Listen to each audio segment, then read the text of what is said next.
In the Georgian era, an invitation to a society ball was more than just a piece of paper. It was a glittering, handwritten verdict on your social worth.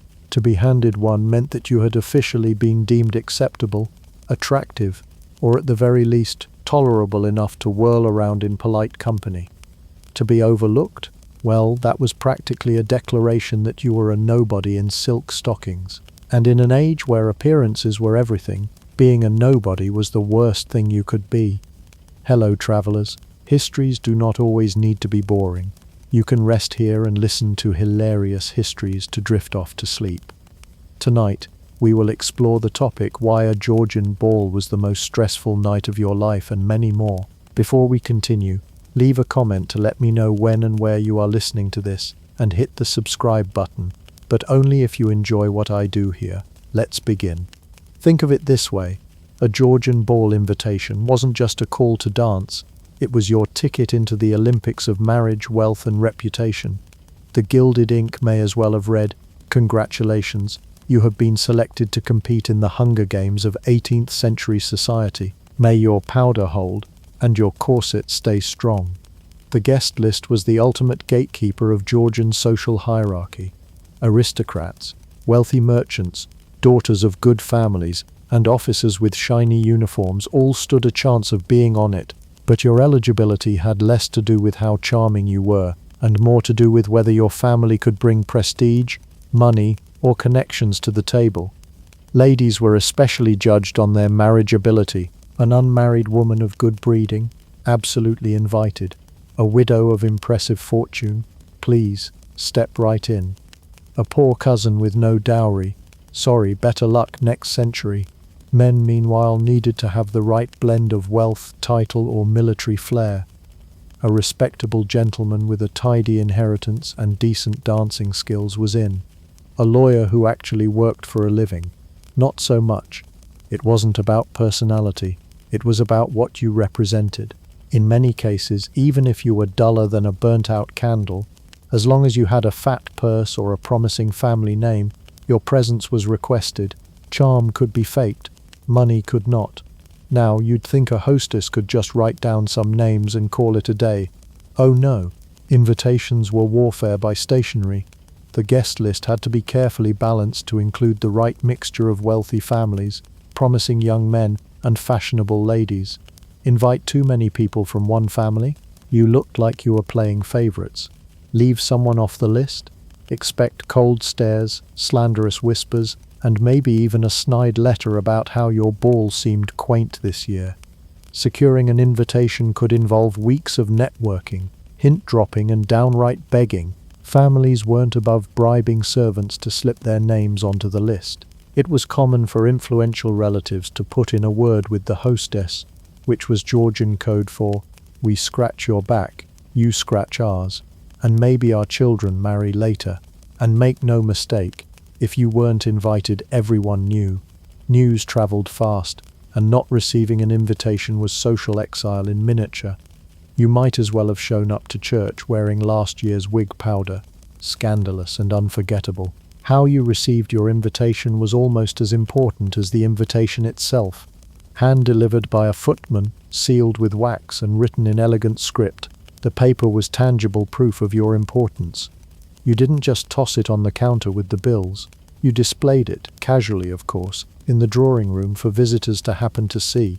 Because if you had an invitation to Lady So-and-so's ball, you wanted the world to know it. Not getting one? That meant pretending you didn't even want to attend. Oh, a ball. How tiresome. We much prefer quiet evenings at home. Translation: we are dying inside, but please believe this is all beneath us. An invitation also came with unspoken obligations. If you were invited, you had to attend, unless you were bedridden or dead, and even then your family better send an explanation.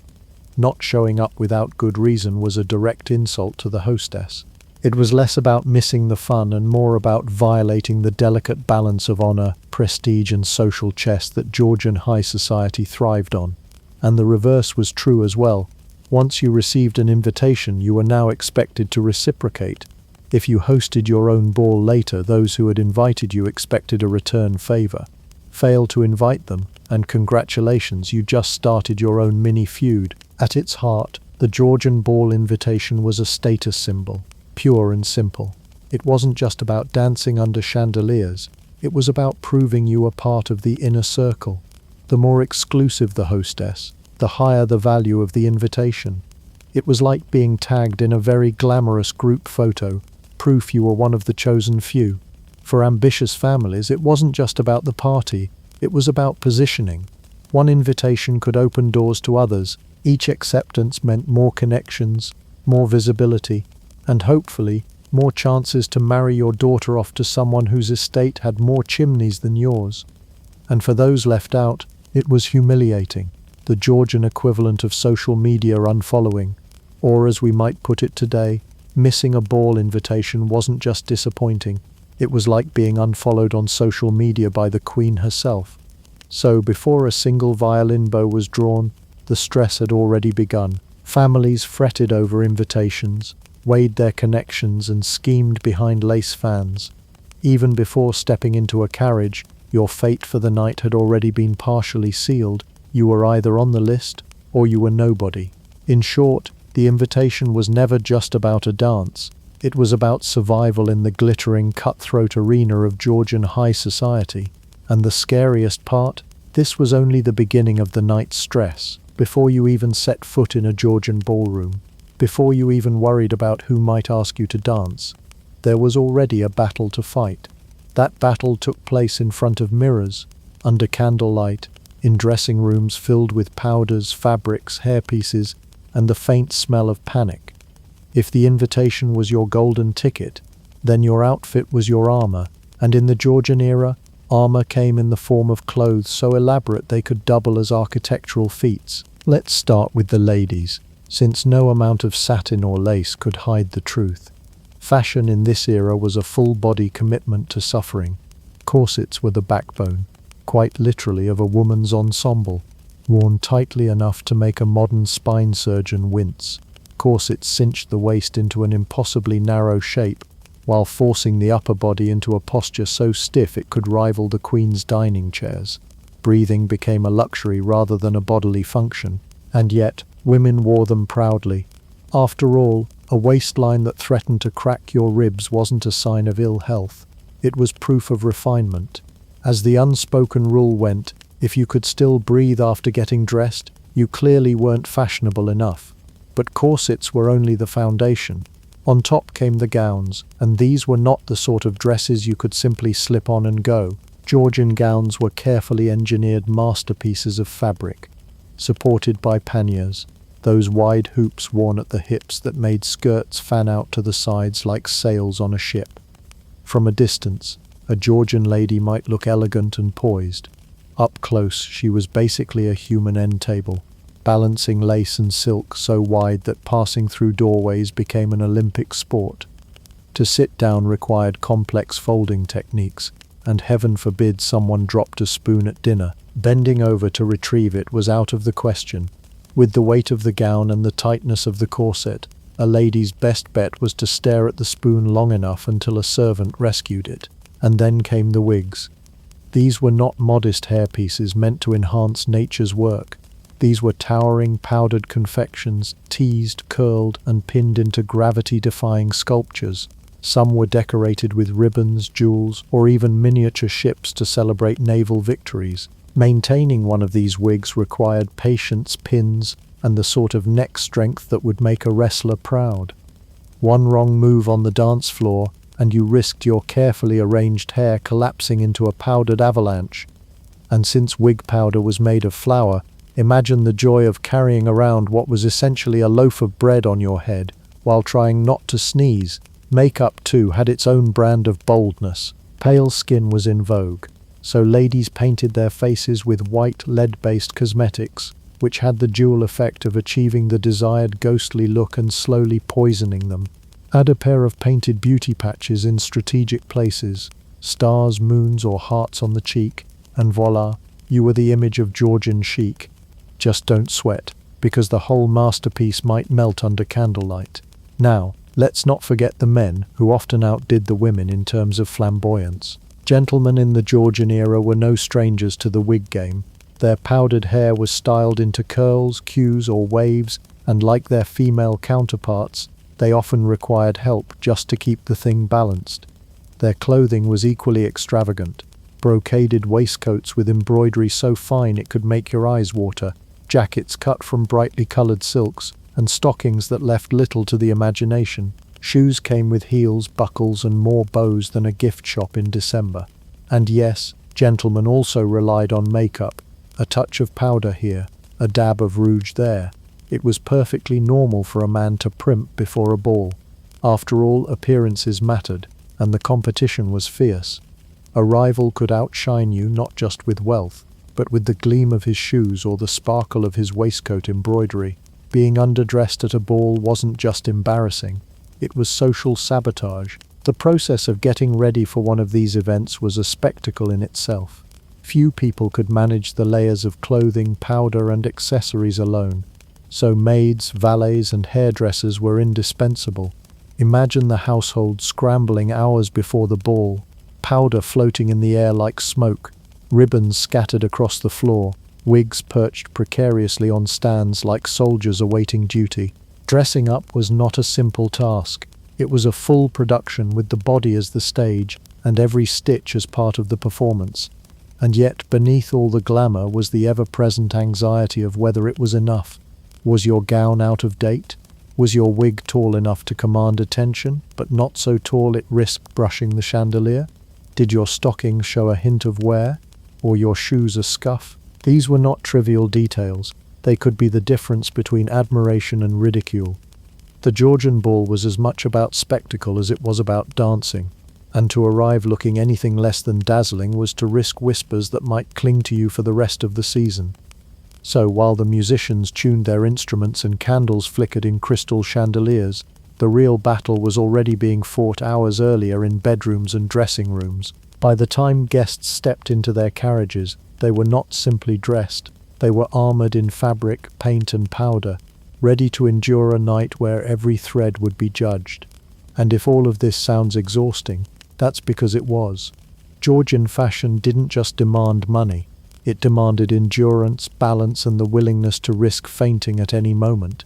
And the most ironic part, after all the hours of squeezing, pinning, and powdering, you still weren't safe. The minute you crossed the ballroom threshold, every eye was on you, waiting to pass judgment.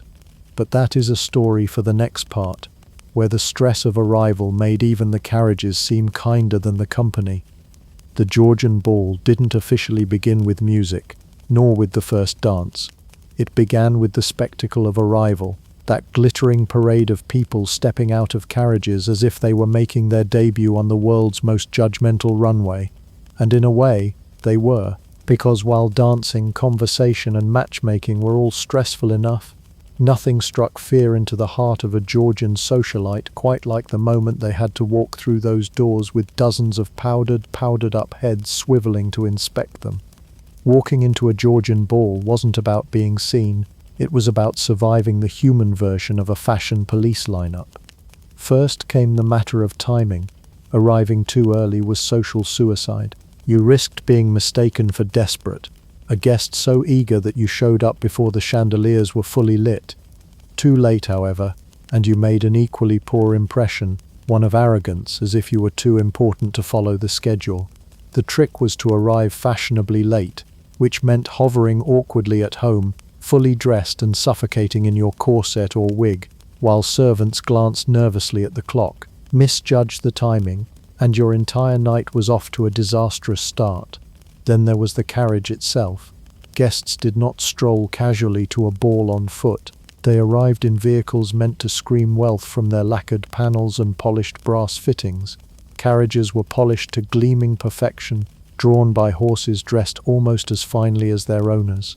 Stepping down from one of these grand contraptions was a performance in its own right. You couldn't simply tumble out as if dismounting a taxi. You had to glide, balance, and descend with an elegance that suggested you were born doing it, which was of course impossible, because everyone knew that managing skirts wider than a doorway while trying not to fall face first into the gravel was an acrobatic feat, and you weren't alone in this ordeal. The people you arrived with mattered almost as much as what you were wearing. A family arriving together presented unity and power. Their children displayed like prized jewels for the evening's matchmaking. Arriving on the arm of the right friend could elevate your social standing, while being seen with the wrong companion might drag you down into whispered ridicule before you even crossed the threshold. In this world, association was everything. You didn't just carry your own reputation through those ballroom doors, you carried the reputations of everyone you were seen with. Once inside, the scrutiny only intensified. A hush might not have fallen over the room when a new guest arrived, but make no mistake, eyes flickered, fans fluttered, and subtle nods were exchanged as judgments were made. Guests were ranked in an instant: who looked magnificent, who looked outdated, who had the audacity to repeat an outfit from last season. A single glance could elevate you to admiration or sink you into social obscurity. It was less an entrance and more an inspection, a moment where every detail of your appearance and demeanor was silently scored by your peers. Hosts and hostesses, too, knew the importance of arrival. They stationed themselves strategically, ready to greet guests with words as polished as their chandeliers. The greeting line was less about pleasantries and more about subtle acknowledgments of status. A warm smile for a duke, a polite nod for a merchant's daughter, perhaps a lingering pause for a widow with an enviable fortune. Each gesture carried weight, and those watching from the sidelines took note of who received which level of attention. For the guests themselves, the challenge was maintaining composure under this invisible spotlight.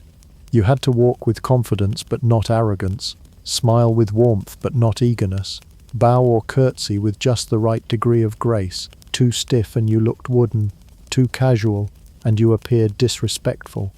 Even the simple act of holding your head was a balancing act, literally, if your wig towered a foot high. The air was thick with the unspoken pressure to be memorable in the right way. Arrivals were the first impression of the evening, and in a world where reputations were fragile and gossip traveled faster than the mail coach, first impressions mattered desperately. If you tripped, if your carriage splattered mud on your gown, if your companion whispered something ill-timed, you could spend the rest of the night under the cloud of that mistake. And if you made a dazzling entrance, well then you had already won half the battle, because people would be whispering your name before the music even began.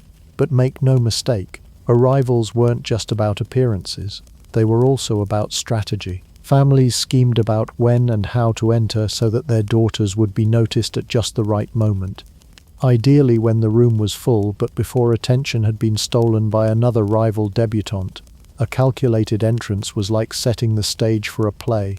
The audience had to be primed, the lights just right, the timing impeccable. The stakes? Not applause, but admiration, envy, and the potential securing of a wealthy marriage. Even once you made it inside, the ordeal wasn't over. You still had to endure the gauntlet of nods, greetings, and subtle acknowledgments from your fellow guests. Every handshake, every fan flutter, every glance could be interpreted as a clue to your social standing. You were simultaneously performer and critic, assessing others even as they assessed you, and there was no escaping it. In a Georgian ballroom, privacy didn't exist. You were always on display, always under scrutiny, always moments away from either triumph or humiliation. So before a single dance began, before a single note of the orchestra floated through the air, the Georgian ball had already exacted its toll. By the time you survived the carriage, the entrance, the greetings, and the silent critiques, you were already exhausted. And yet the real trials of the evening, the dance card, the choreography, the matchmaking, had only just begun. If you thought arriving was stressful, wait until someone actually asked you to dance. If the Georgian ball was a battlefield, then the dance card was both your weapon and your shield. A tiny rectangle of paper, no bigger than a hand, but carrying the weight of an entire night's reputation. For ladies especially, this humble card determined who they danced with, how many times, and in what order, all while signaling to everyone else in the room exactly where they stood on the social ladder. It was, in short, the Georgian equivalent of Tinder, but with more paper cuts and fewer chances to swipe left. The idea was deceptively simple. Ladies were given small cards on which the evening's dances were listed in order, leaving space beside each for a gentleman's name. During the opening mingling, eligible men would approach and request the honor of reserving a particular dance. If she accepted, his name was written in with neat, careful script. If she declined, he walked away with a polite smile that barely covered the sting of rejection. But the truth is, it was never just about filling spaces with names. It was about what those names said to the audience watching. Because make no mistake, everyone was watching. The ball was a public stage, and the dance card was a scorecard. Was your card filled quickly? Congratulations, you were a success. Were there awkward gaps left in the middle of the evening? That was social kryptonite. Having an empty slot was like being caught sitting alone at lunch. People might not say it aloud, but they noticed and they judged. For ladies, managing the card was a high-wire act. Accepting too many dances from one gentleman risked sparking gossip that you were overly attached, perhaps scandalously so. Spreading your dances too thinly among men of lesser standing might make you look indiscriminate, as though you had no standards, and heaven forbid you accidentally gave the same dance to two suitors. That was the sort of logistical disaster that could ignite drama fit for an opera. Gentlemen, on the other hand, approached the system like chess players. Choosing which dances to request was a statement. Ask too early in the evening, and it might seem like desperation. Wait too long and you risked all the best dances being taken. And of course the choice of partner mattered immensely. Claiming the first dance with the evening's most admired debutante was a coup. Being left to fill the later slots with wallflowers was an embarrassment one could never quite shake.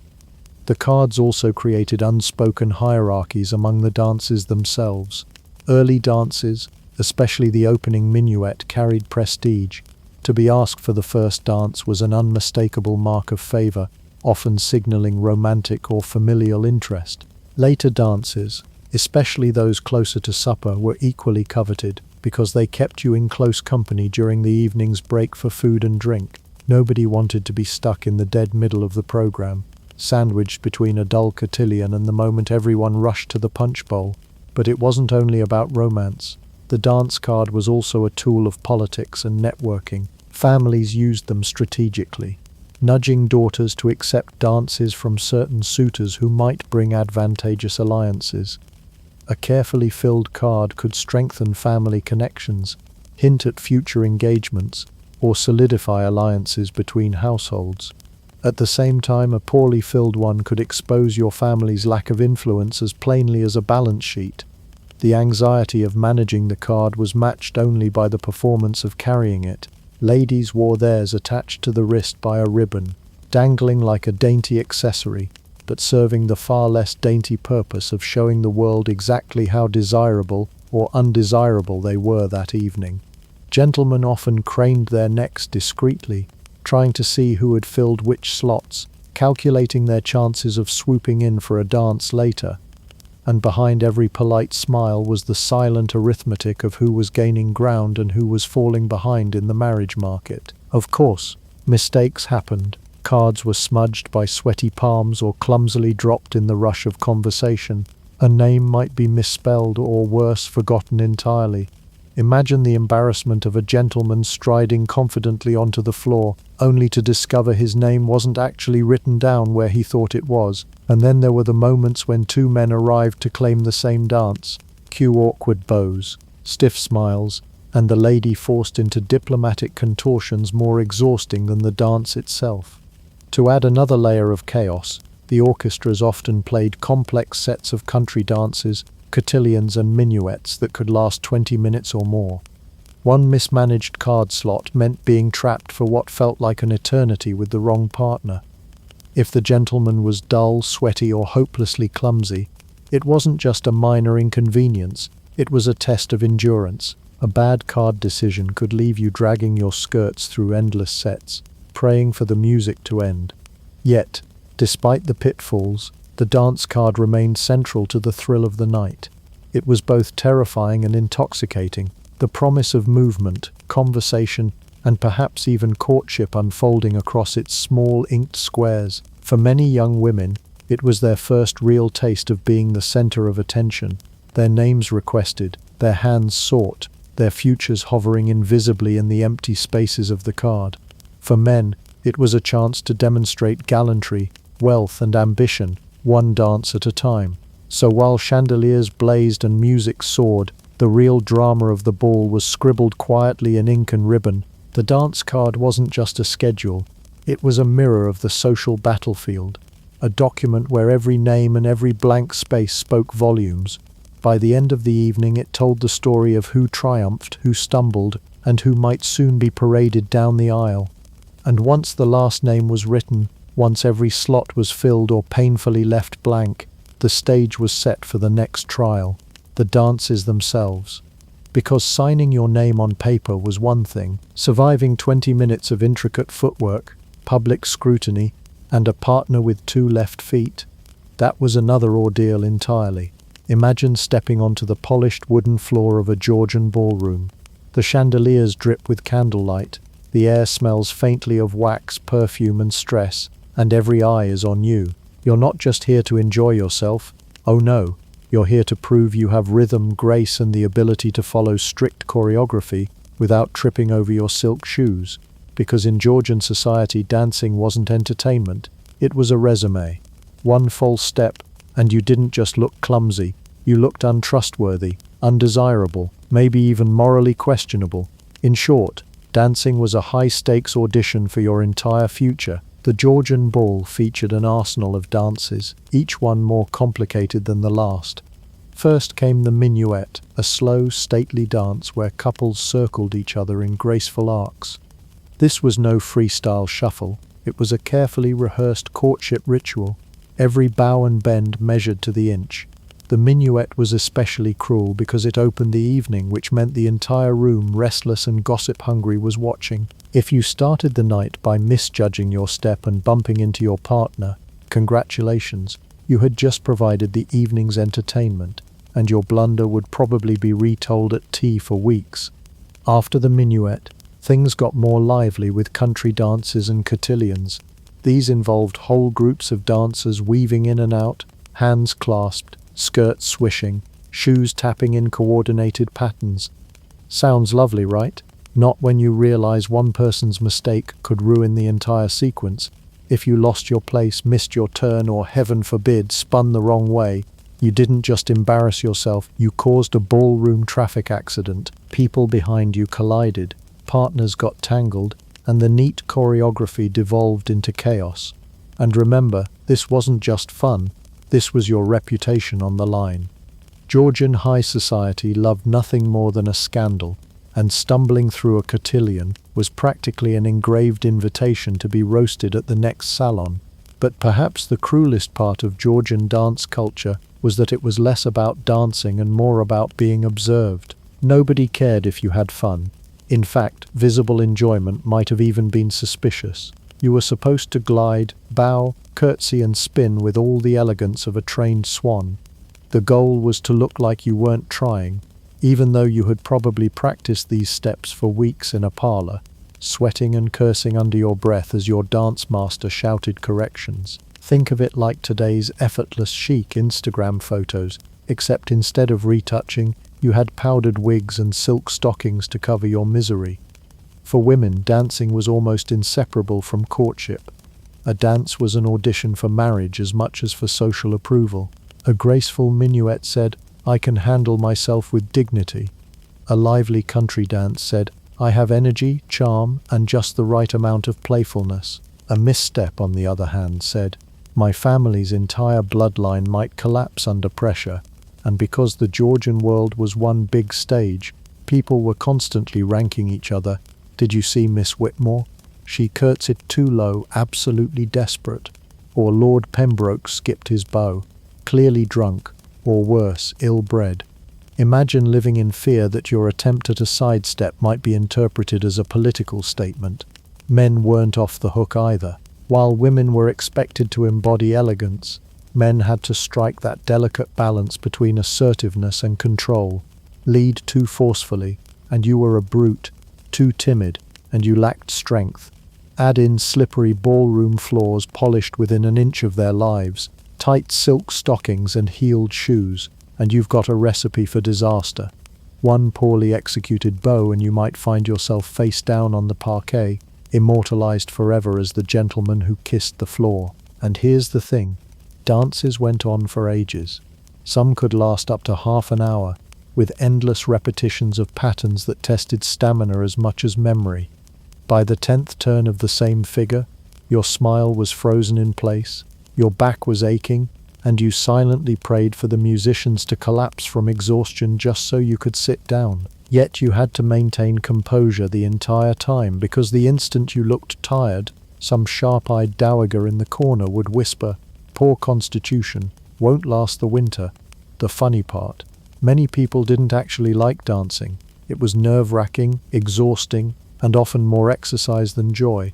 But refusing to dance wasn't an option either.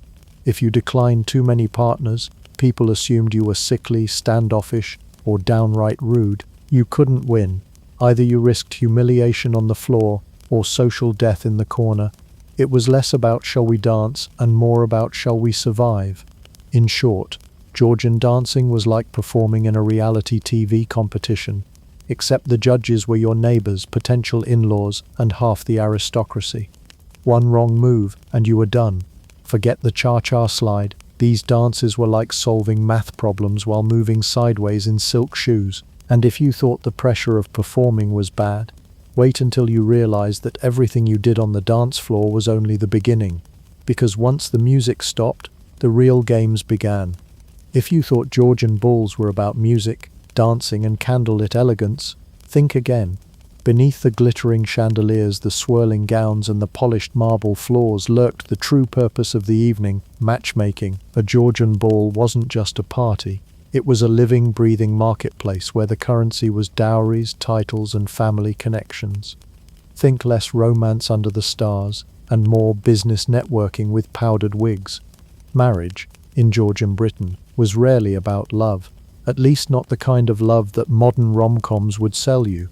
It was about consolidation of wealth, land, influence, and if you were lucky, some tolerable personality traits. A ball was the stage where these deals began. Families would eye one another across the room like rival merchants at a trade fair.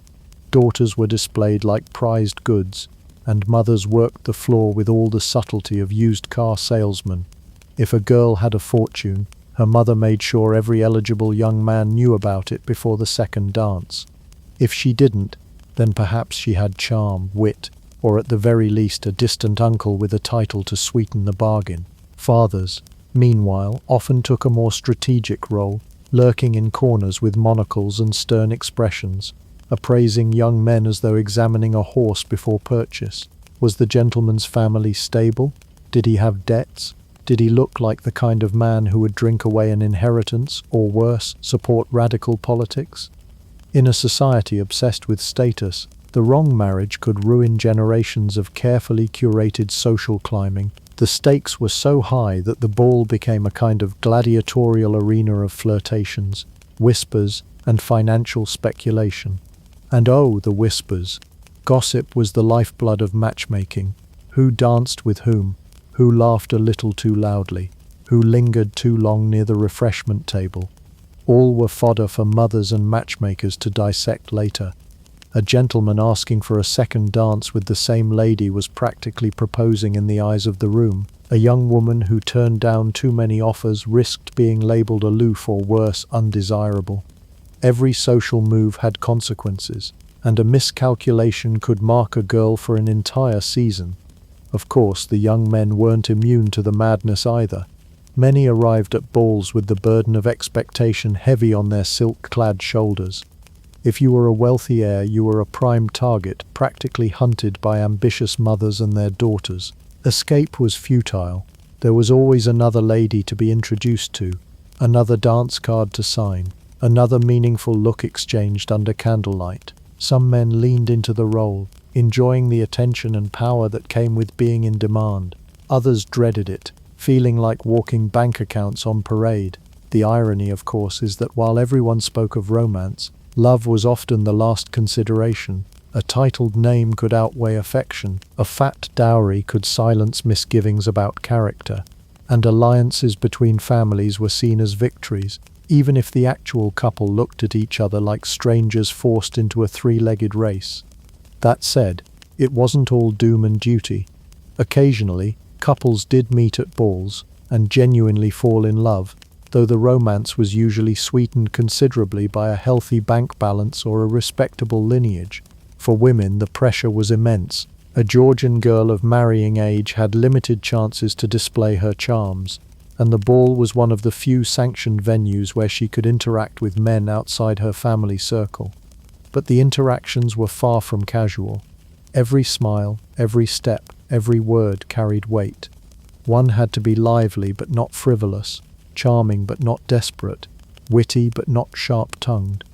In short, a kind of social acrobatics that could exhaust even the most resilient debutante.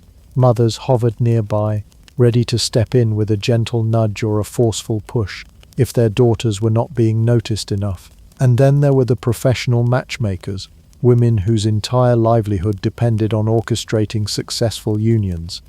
These figures were equal parts puppeteer, gossip-monger, and fortune-teller. They knew everyone's financial situation, everyone's scandals, and everyone's secret hopes. If matchmaking was a war, these women were the generals, drawing invisible battle lines across dance floors and maneuvering couples into position like chess pieces. But here's where the humor comes in.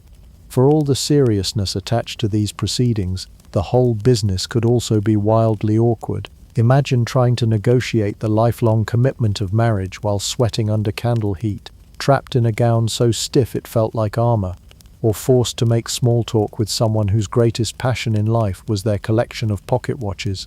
One wrong word, one sneeze, one poorly executed bow, and months of maneuvering could unravel in seconds.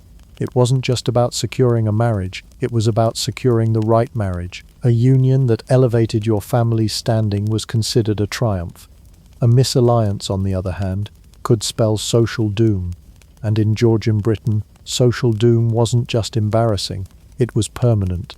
Families remembered, titles remembered, society remembered. In a world where reputation was everything, balls were less an evening of merriment and more a high-stakes audition for the rest of your life. The truth? At a Georgian ball, love wasn't in the air. Financial negotiations were.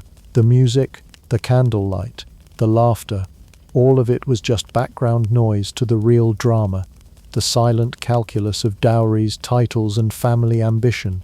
And for better or worse, everyone was playing the game. If you thought Georgian balls were just about dancing and matchmaking, think again. They were also about eating, though eating might be too generous a word. Parading food in your general direction is closer to the truth. The Georgian ball buffet was less about sustenance and more about spectacle, designed to impress the eye, tempt the tongue, and occasionally leave you clutching your corset in regret. Picture a long banquet table groaning under the weight of roasted meats, sugared fruits, towering pies, custards, trifles, and the ever-present syllabub, a frothy mixture of cream, sugar, and wine that was basically a dessert that wanted to get you tipsy. There were oceans of punch, some spiked with enough alcohol to make your powdered wig slide off, and confections so heavily decorated with sugar sculptures you weren't sure whether to eat them or display them in the drawing room. This wasn't food you ate for nourishment, it was food you displayed like a medal of honor. The irony was that much of this feast went largely untouched. Eating too much in public could ruin your reputation just as quickly as tripping in a minuet. A true Georgian lady nibbled delicately, demonstrating restraint as though a tiny bite of pie could satisfy her for the entire evening. Too hearty a serving, and you risked whispers of gluttony, or worse, a ruined dress from gravy spillage. In a world where reputation was everything, a grease stain could be more socially damaging than bankruptcy, but appearances were deceiving. After carefully selecting a modest plate of food for appearances, many guests would head home after the ball and tear into cold leftovers like starving wolves. That's because Georgian balls often stretched long into the night, and dancing for hours in heavy clothing burned far more energy than a polite nibble of sugared almonds could replace. What you couldn't indulge in at the buffet table you made up for in private at home, though no one would ever admit it. The men, by contrast, often treated the punch bowl as their stage. The enormous silver or glass bowl was not just for refreshment but for theatrics. A host's reputation depended on how elaborate and intoxicating their punch recipe was. It might include brandy, rum, citrus, spices, and enough sugar to ensure every guest went home buzzing with more than just gossip. Overindulging, however, was risky. Too much punch could leave you slurring during a cotillion, or worse, passed out in a corner while others danced around you. In an era where self-control was a prized virtue, being carried out like a sack of flour was not the legacy you wanted. Food presentation was equally critical. Georgian cooks, especially in elite households, were masters of culinary illusion. A pie might contain not just meat but live birds released with great fanfare when the crust was cut open. Sugar work was sculpted into temples, animals, or even miniature landscapes. The goal wasn't to feed guests. It was to overwhelm them with awe. Every dish was a statement piece. Look how wealthy and sophisticated we are. We can afford to turn dinner into architecture. And then there was etiquette. Eating at a Georgian ball was a performance in itself. Balancing a plate while maintaining posture in a corset, gracefully using utensils without dropping anything, sipping punch without staining lace gloves. It was practically a sport. Guests were judged not only on what they ate but how they ate it. Taking too much of a delicacy signaled greed, while refusing it altogether could insult the host. A delicate balance of enthusiasm and restraint was the key. It was the kind of high-stakes mealtime that could leave you longing for a quiet bowl of soup at home. The abundance of food was also symbolic. For wealthy hosts, it was a chance to flex their financial muscle. The more extravagant the spread, the greater the proof that they belonged in society's upper echelons. A ball without lavish food was like a wedding without a cake, socially unthinkable and potentially ruinous to a host's standing. Guests, in turn, knew their attendance was being measured in compliments about the feast. Even if you couldn't eat much, you were expected to marvel at the artistry, nod approvingly at the sugar castles, and sip punch with exaggerated delight. Ultimately, the Georgian feast was less about filling stomachs than filling reputations. It was one more arena where social survival was tested, not in the minuet or matchmaking negotiations, but in the simple act of holding a meat pie without dropping it on your gown. The food was a tool of social theatre, and every guest was both diner and performer in a culinary drama, where even the slightest slip could land you in the gossip columns of polite society. And so, while you might imagine Georgian guests waddling home stuffed to the brim with roast and syllabub, the truth was far more restrained. They went home hungry, but satisfied that they had survived another evening without public disgrace by gravy boat. Because at the end of the day, Georgian dining wasn't about what went into your stomach, it was about what stayed off your clothes. If the chandeliers were the literal light of a Georgian ball, gossip was the fire that kept the entire event burning. The truth is, nobody was ever entirely safe once they stepped into a ballroom. Not from tripping during a dance, not from spilling syllabub on their gown, but most of all, not from becoming the subject of the whisper network that crackled behind every fan, wig and punch bowl. The moment you entered, you weren't just a guest at a ball. You were a contestant in the nation's most glamorous, rumor-fueled gladiatorial arena. Unlike the carefully choreographed dances, gossip had no steps, no rules, and no polite bows. It spread silently but with the speed of wildfire on dry grass. A lady's fan snapping open might signal she'd spotted a scandal worth noting. A gentleman lingering too long with someone else's wife could set the evening ablaze with whispers faster than the orchestra could strike up another cotillion. The trick wasn't avoiding gossip, that was impossible, but surviving it without having your reputation completely roasted by morning. One of the most dangerous aspects of gossip at these events was how weaponized it was. In a society where honor, reputation, and appearance carried more weight than almost anything else, a half-truth whispered at the right moment could ruin someone's prospects. Perhaps a young lady looked flushed after dancing. Suddenly she was branded a desperate flirt. Maybe a gentleman's shoes were less shiny than expected. Cue whispers of financial trouble. A missed bow, a slightly wrinkled gown, or laughing at the wrong joke could spiral into weeks of social exile. Georgian gossip didn't need facts.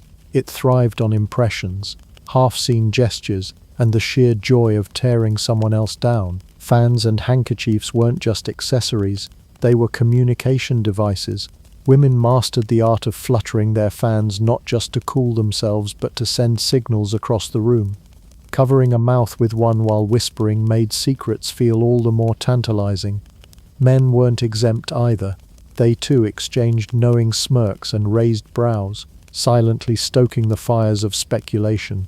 To the outsider, it looked like a room of finely dressed people politely enjoying themselves. To the insider, it was a battlefield of subtle signals, coded phrases and reputations dangling by a thread.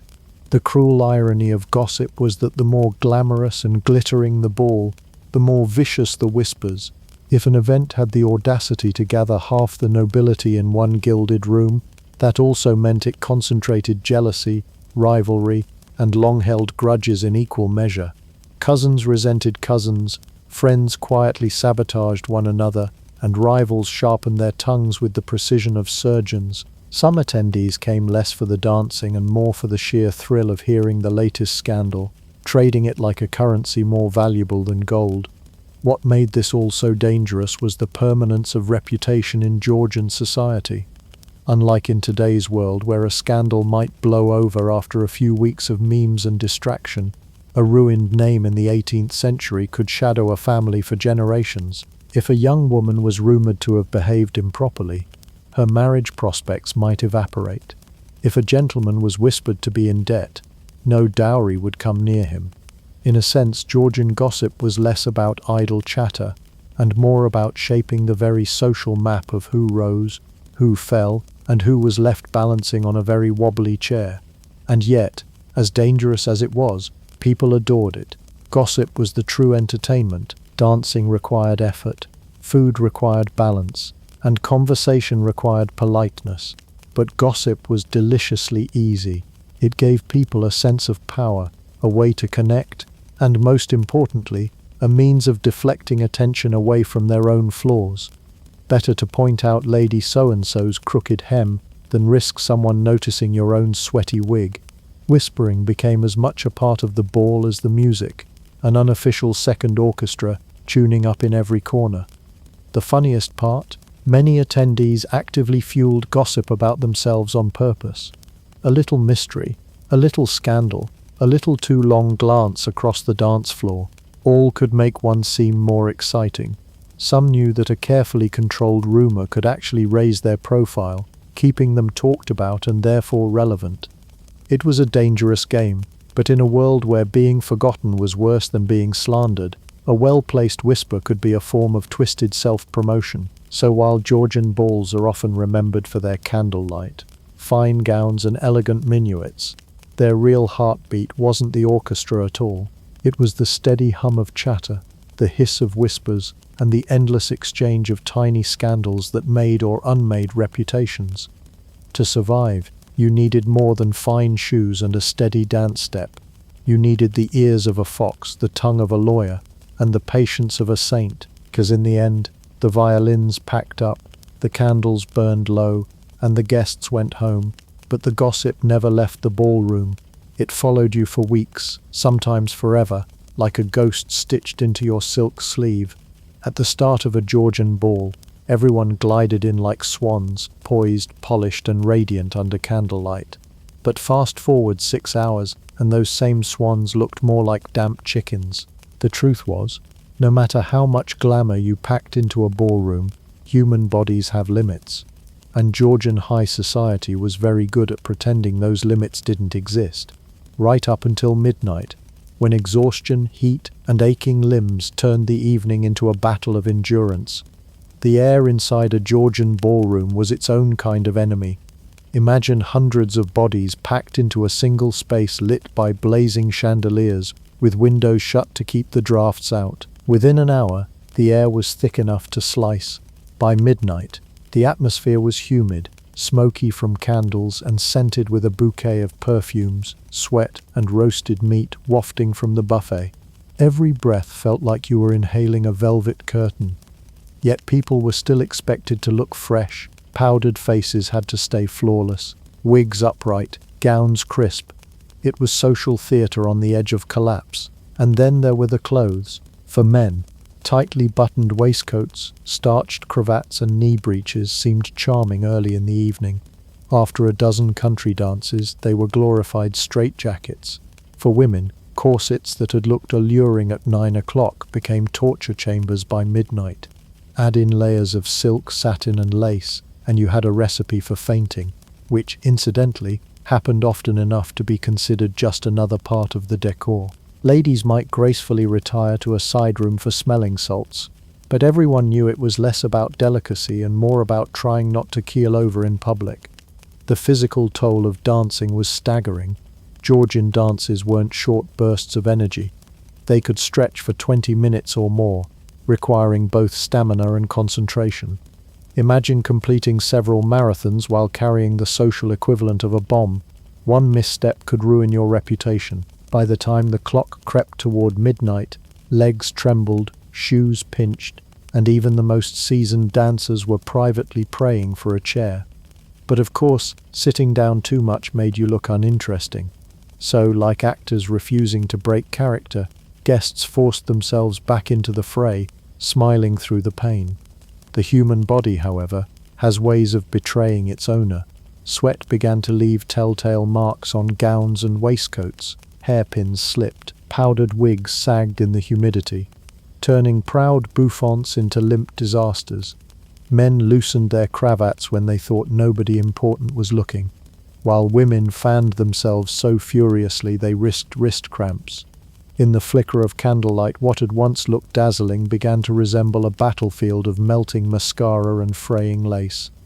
The emotional strain was no easier. Balls were marathons of performance, and keeping up an image of wit, charm and elegance for 6 hours was exhausting. By midnight, polite conversation thinned into awkward silences or blunt remarks. The sparkle in one's eye dulled into a glassy stare of "please let this end." Even the most gossipy matrons found themselves too tired to whisper, their daggers dulled by sheer fatigue. But of course nobody dared to admit it. If you left too early, people speculated about your health, your fortune or your marriage. Staying late was the only socially safe option, even if it meant suffering. And suffer they did. Feet blistered from silk slippers, stomachs churned from too much punch, and backs ached from hours of perfect posture. The irony was that the ball, meant to display wealth and power, slowly stripped everyone down to the same level, sweaty, sore, and desperate for a bed. It was the great equalizer of Georgian society. A duke's aching feet hurt just as much as a merchant's daughters. Unfortunately, only one of them had the luxury of multiple servants waiting outside to peel him out of his boots. There was, however, one silver lining to midnight fatigue. As exhaustion set in, some of the rigid formalities began to loosen. Couples who had been stiff and polite earlier in the evening sometimes shared more genuine laughter. Rivalries dulled in the haze of weariness. The ball's artificial perfection cracked just enough for moments of real humanity to sneak through. It was as if, under layers of powder and performance, people remembered they were in fact just people, tired, hungry, and in need of fresh air. The funny thing is, this wasn't considered a failure of the evening. Fatigue was the natural climax of a Georgian ball, almost a badge of honor. If you were staggering home at 3 a.m. with aching feet and a ruined wig, you'd done it right. Enduring until the bitter end proved not only your stamina but your dedication to society's grand performance. Because in the end, Georgian balls weren't about fun or relaxation. They were about showing the world how long you could play along without crumbling. By midnight, elegance transformed into survival mode. You weren't Cinderella, dancing on air until the clock struck 12. You were Cinderella, wondering if your corset had just cut off circulation to both feet. You survived the gowns, the carriage rides, the dance cards, and the endless parade of forced small talk. Congratulations, you made it through a Georgian ball.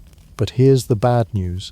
The ball itself was only half the battle. The real war began the next morning, when reputations were weighed, polished, or shattered under the ruthless eye of gossip columns, personal letters, and the collective memory of every sharp-tongued guest in attendance.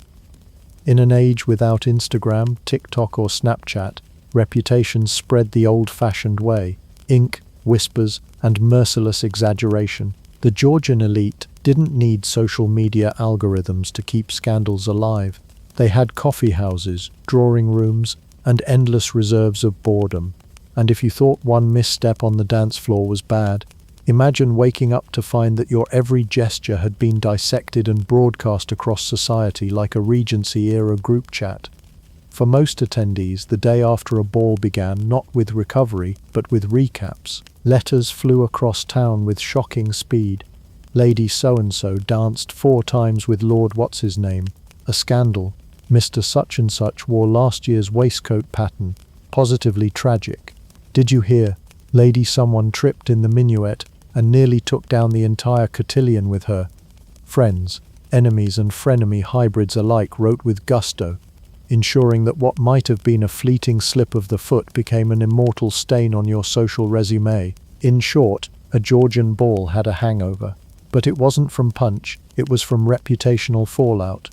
By the late 18th century, newspapers and magazines had realized that society thrived on scandal as much as politics or war. Periodicals like the Morning Chronicle or The World often ran tantalizing tidbits about who dazzled and who disgraced themselves. They wouldn't name names outright, of course, that would be too risky, but they loved thinly veiled allusions. An unnamed young lady of high family, dressed in a questionable shade of green, attracted more attention for her ill-conducted cotillion than her charms. Translation: everyone knew exactly who they were talking about, and that questionable shade of green just became infamous.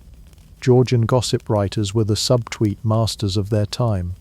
The aftermath of a ball could elevate someone overnight. A young debutante who carried herself gracefully, danced with the right partners, and caught the approving eye of both hostesses and bachelors, might find herself at the center of new invitations, suitors, and whispered admiration.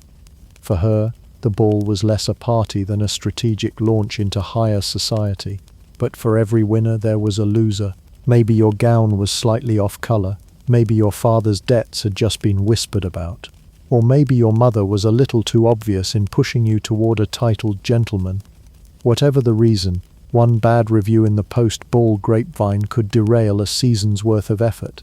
Social recovery was possible, but it often required the Georgian equivalent of PR management, strategic friendships, calculated charm offensives, and sometimes another ball where you could redeem yourself. In Georgian society, reputation wasn't just personal, it was financial.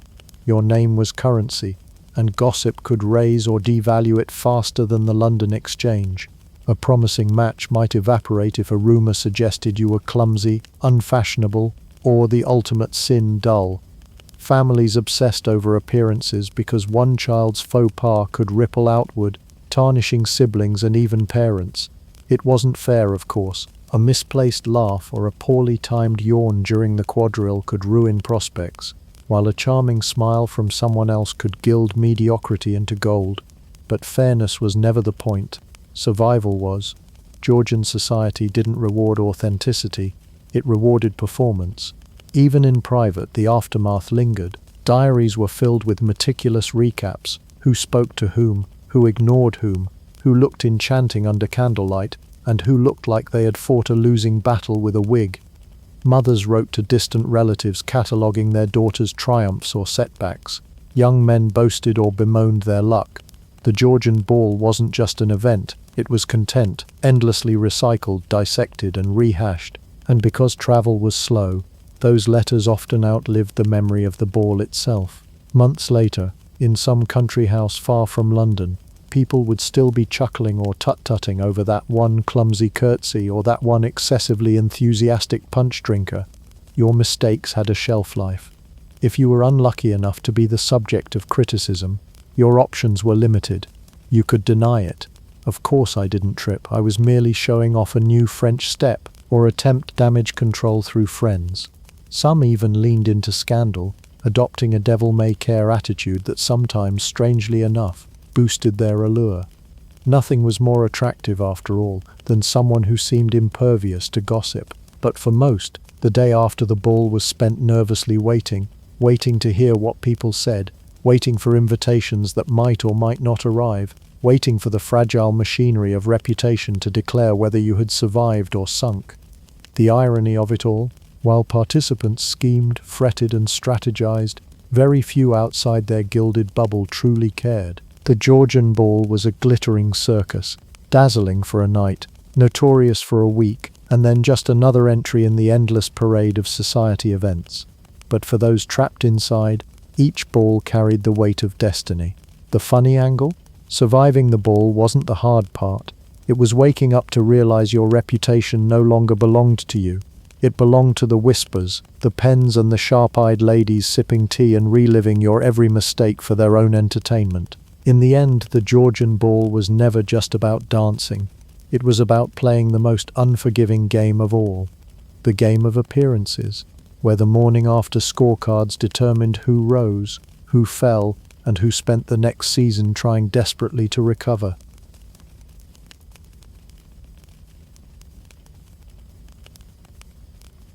Picture Alexandria in the 4th century CE. The streets were loud with merchants hawking spices, philosophers debating in colonnades, and donkeys braying because, well, it's still the ancient world. But underneath the chaos was something extraordinary. This city was the beating brain of the Mediterranean. Imagine a cultural blender set to high speed: Greek philosophy, Egyptian tradition, Roman administration, and a whole lot of religious ferment.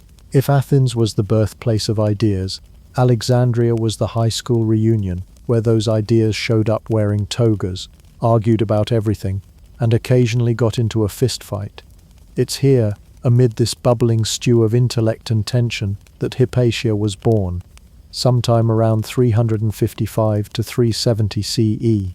Historians are still arguing over the date, but that's just typical Alexandria. She wasn't born into just any family. She was the daughter of Theon of Alexandria, a mathematician and philosopher who clearly believed that instead of giving his daughter dolls, he'd give her geometry problems. While most fathers were teaching their kids how to haggle over olives, Theon was making sure Hypatia could solve equations that would make grown men sweat. Theon himself was no slouch. He was the last recorded member of the Great Museum of Alexandria, not a museum in the walk quietly and don't touch sense, but a research institute that once housed the famous Great Library. Theon wrote commentaries on Ptolemy's Almagest, the astronomical Bible of the time, and mathematical works of Euclid. In other words, he spent his life scribbling notes in the margins of the world's smartest textbooks, and then made his daughter read them for homework. And this was no ordinary childhood. Hypatia's education was designed to make her something remarkable. While other girls her age were being taught how to weave, pour wine, or arrange marriages, Hypatia was being trained to chart the stars, debate the nature of reality, and calculate the motions of heavenly bodies. Forget dolls. She probably had her own set of astronomical instruments. While other children were told fairy tales at bedtime, Hypatia was likely tucked in with sweet dreams, and remember, the earth is round, not flat. Here's a diagram. The sheer fact that Hypatia was educated at all, much less to this degree, was unusual. Women in the Greco-Roman world weren't typically handed scrolls and told, "Go forth and calculate the volume of a cone." They were often kept in the domestic sphere, managing households and occasionally being trotted out to prove that they knew their embroidery. But Theon clearly had other plans. He wasn't raising just a daughter, he was raising an intellectual heir, and it worked. Hypatia grew up immersed in mathematics, philosophy, and astronomy, until her brain was sharper than a Roman legion's sword. She was taught to value reason over superstition, to see patterns in the chaos of the heavens, and to seek truth in a world that often preferred comforting stories to uncomfortable facts. While most children's milestones include their first steps and first words, Hypatia's may well have included her first lecture. Her education wasn't limited to numbers and theories. Ancient sources suggest Theon also emphasized the importance of character and discipline. Hypatia reportedly practiced physical training to keep her body as healthy as her mind. She was groomed not only to think but to lead, to embody the philosopher's ideal of harmony between body and soul. In a city as chaotic as Alexandria, that kind of balance was as rare as a peaceful debate in a tavern. Now, let's be honest, Hypatia probably stood out like a sore thumb. A young woman, cloaked in philosopher's garb, debating men in public. That wasn't just rare, it was practically scandalous, but it also foreshadowed what she would become. A public intellectual, a beacon of learning in a time when superstition and politics often threatened to drown reason. She wasn't being prepared for a quiet life of domesticity. She was being sharpened for the arena of ideas, where her voice would one day ring louder than any bishop's sermon. In short, Hypatia's childhood was the intellectual equivalent of being raised in a dojo for the mind. Her father was the sensei, the scrolls were her sparring partners, and the city of Alexandria was her training ground. And as she grew, so did her reputation, though the world outside her father's home was far from ready for a woman who could calculate an equation faster than most men could tie their sandals. So here she is at the end of chapter 1, a girl raised in the heart of the ancient world's intellectual furnace, equipped with a mind that would dazzle generations to come. But brilliance, as Alexandria itself would show, doesn't always guarantee safety. Hypatia was being groomed for greatness, but greatness in the 4th century CE came with dangers. Dangers that would eventually make her not just a philosopher, but a symbol of defiance itself. If the ancient world had a place that could call itself the Silicon Valley of ideas, it wasn't Athens anymore, it was Alexandria. Founded by Alexander the Great in 331 BCE, the city had swagger built into its blueprints.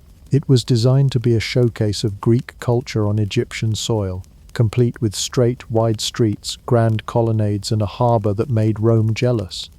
At its peak, Alexandria was the glittering brain of the Mediterranean, the city where poets, mathematicians, philosophers, and astrologers all gathered to annoy one another with their brilliance.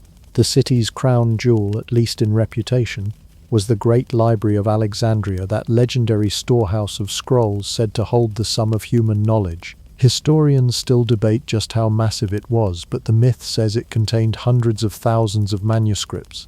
Imagine an ancient version of the internet, except every page is handwritten, searchable only if you personally knew a librarian, and vulnerable to being eaten by mice, though the library itself had seen its fair share of fires and neglect by Hypatia's day. Its reputation as a symbol of human curiosity lingered. Even its ghost was inspiring.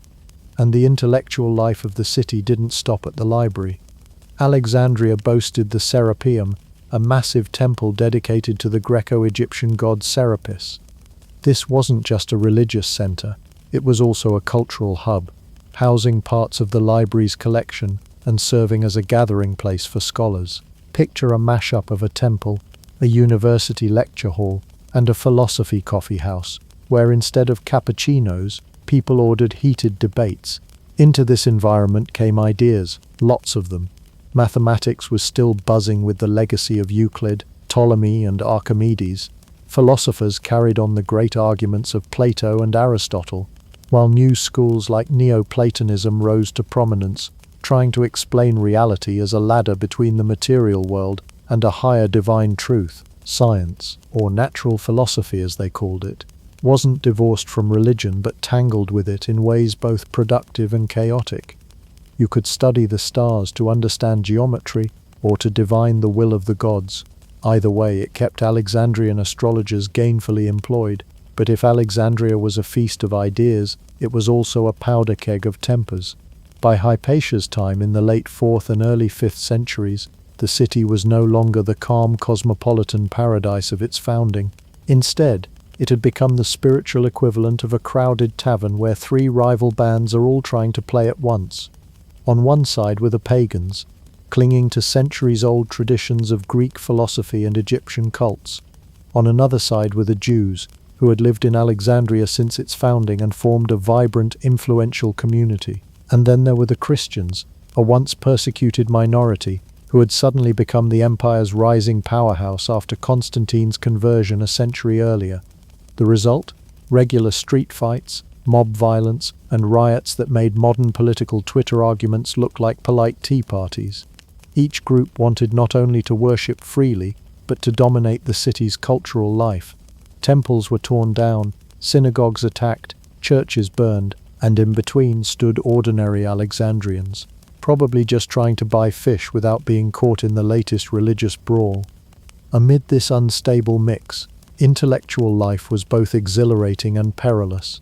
A philosopher could gather a devoted following of students, but also risk attracting suspicion from those who believed reason threatened faith. A mathematician could be celebrated for describing the heavens one day and accused of sorcery the next. It was an environment where brilliance could make you famous, but it could also paint a target on your back. And this is precisely where Hypatia would shine. She grew up in a city where knowledge wasn't just valued, it was contested. Being a philosopher in Alexandria wasn't an ivory tower hobby, it was a public role, a position that came with influence and risk. Philosophers weren't merely writing commentaries in quiet study rooms, they were stepping into the political and religious crossfire of a city that lived and breathed debate. To understand Hypatia's later fame, you have to picture Alexandria's intellectual scene as a kind of open marketplace. Scholars lectured in porticos, debated in gymnasiums, and argued while walking through bustling streets. Imagine running into a philosopher while buying figs and getting roped into a discourse on the immortality of the soul. That was daily life in Alexandria. Knowledge wasn't hidden away in towers. It was shouted, argued, and defended on the public stage. This blend of cosmopolitan brilliance and constant tension made Alexandria unique. It wasn't just a place of learning, it was a place where learning was tested in the crucible of public opinion and political power. To survive as an intellectual here, you needed more than ideas. You needed charisma, courage, and the ability to navigate a city where the next riot could start over. Whose god blinked first?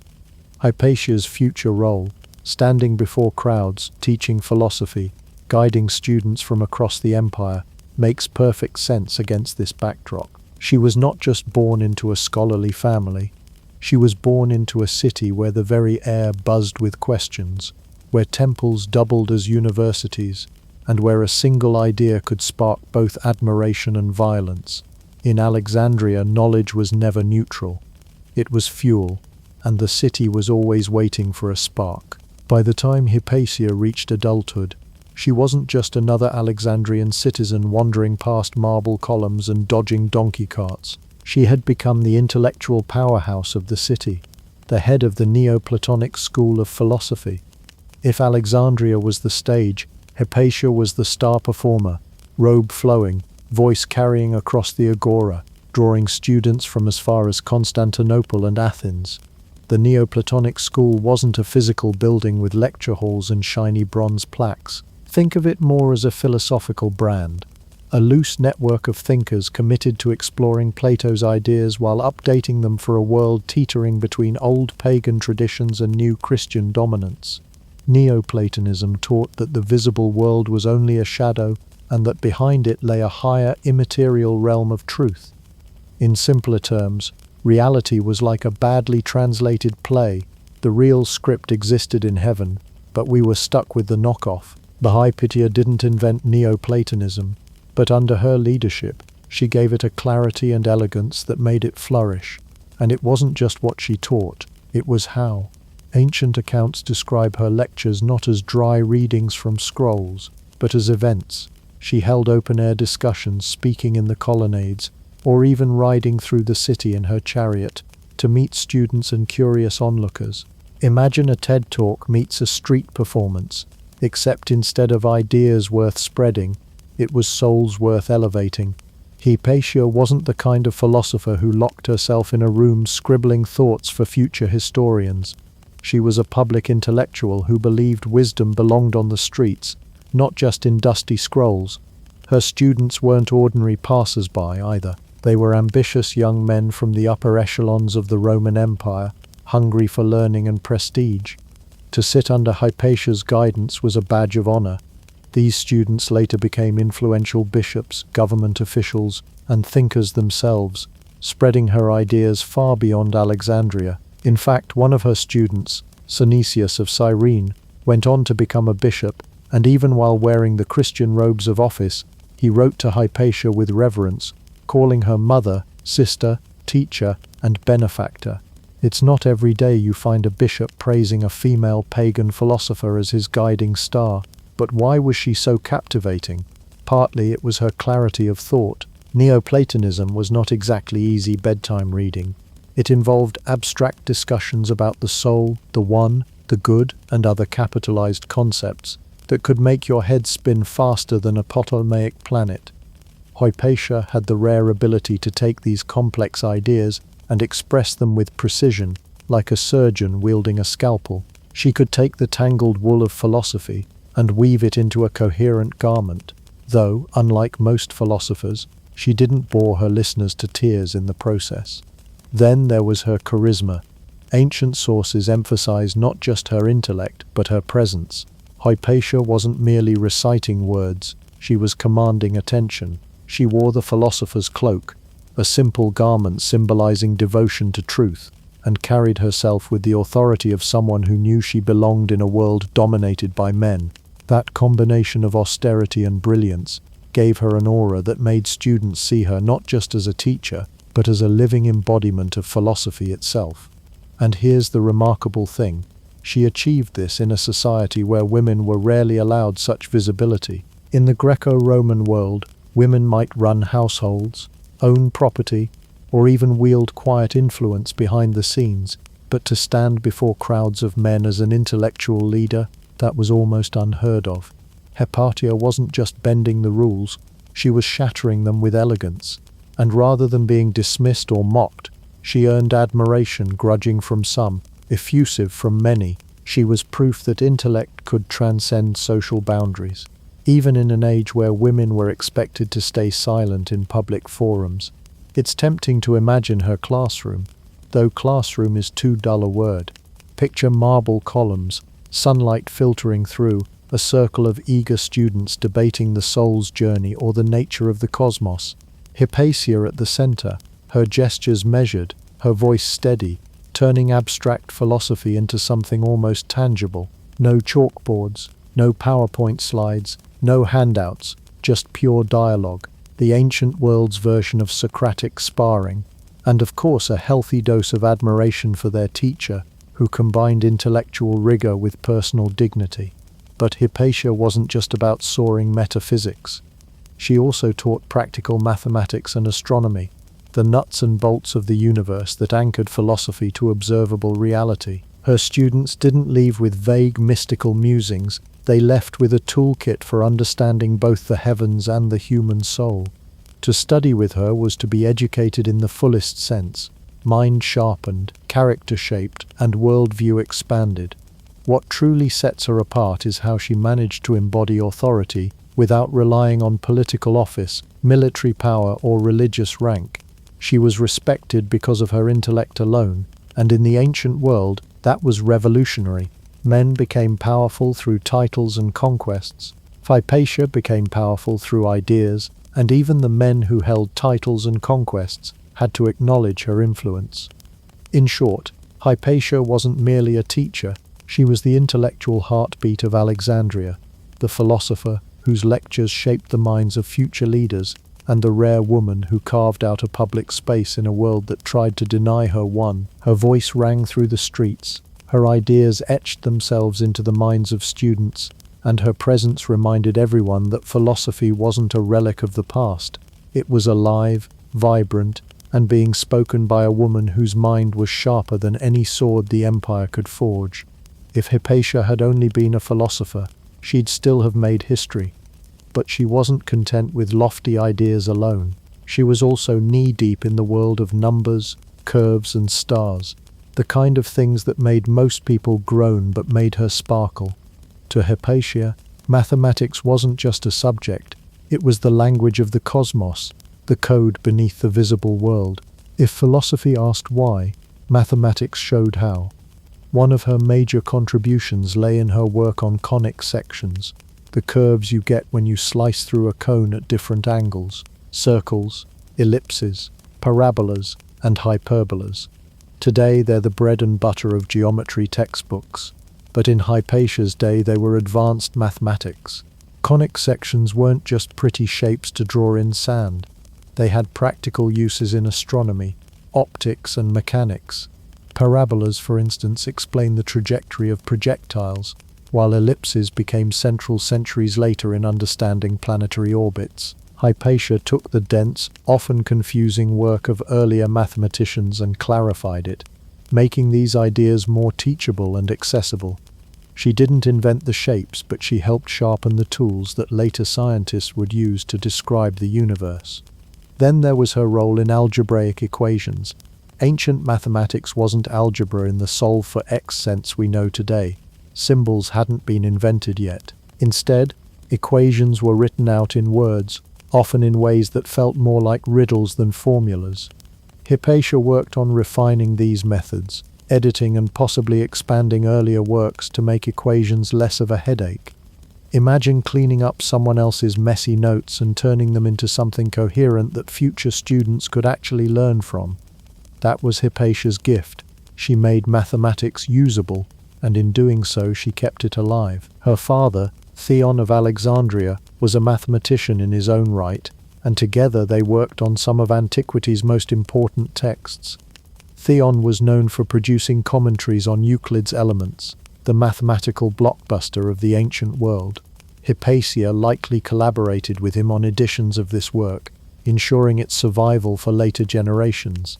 If you've ever cursed your way through a geometry problem in high school, you might have Hypatia partly to thank or blame. Without her and her father's careful preservation and teaching, Euclid's Elements might not have become the cornerstone of Western mathematical education for 2 millennia.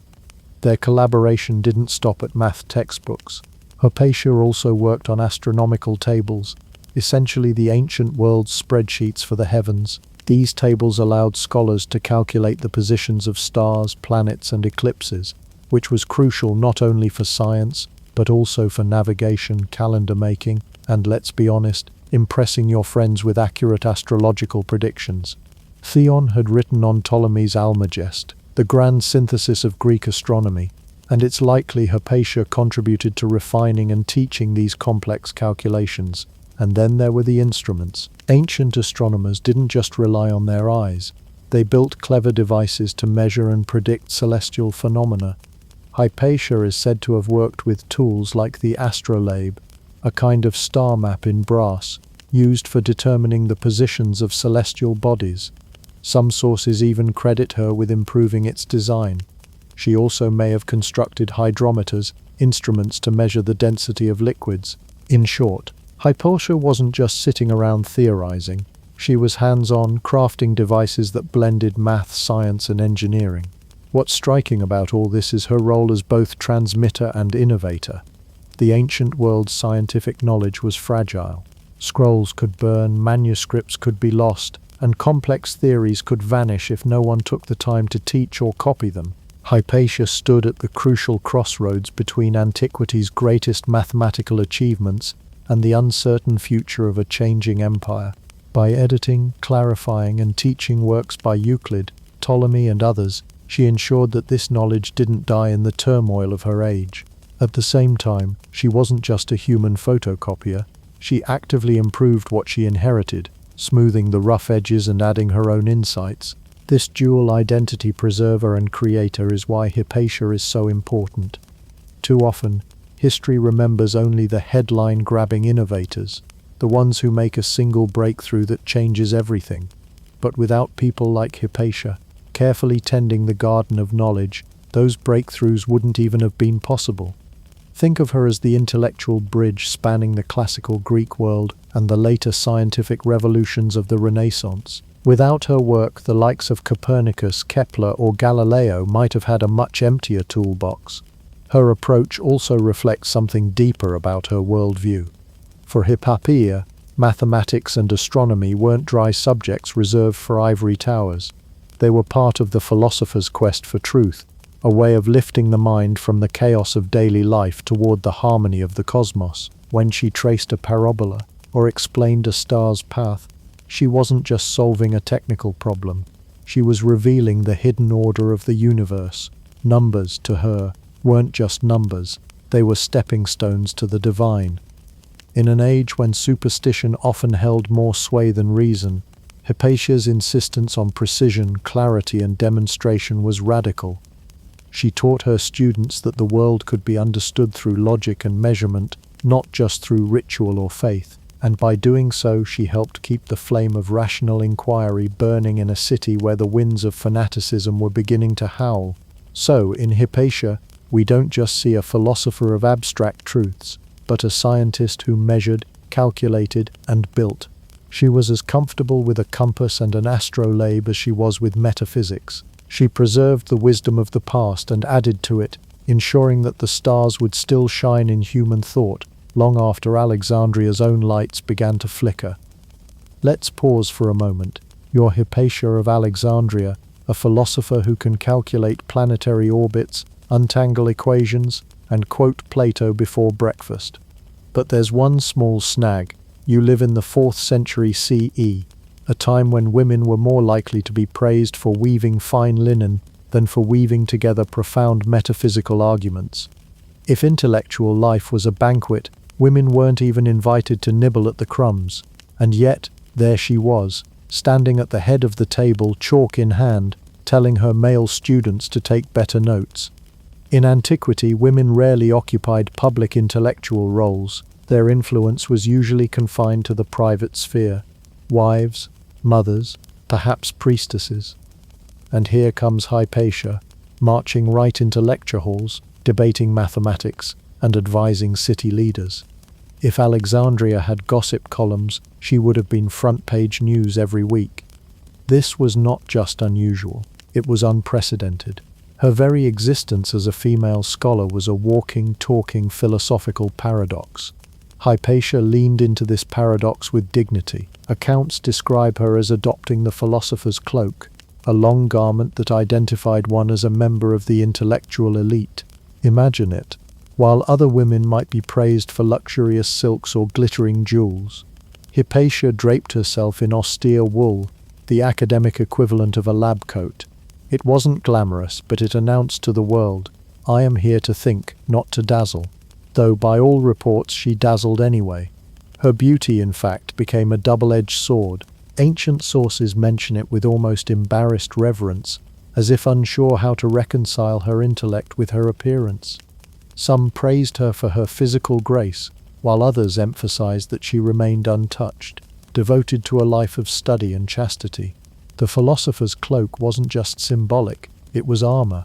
She refused marriage proposals, preferring instead to remain independent, devoted entirely to the pursuit of knowledge. In a world where women's social value was tied to their role as wives and mothers, this choice made her something both enviable and unsettling.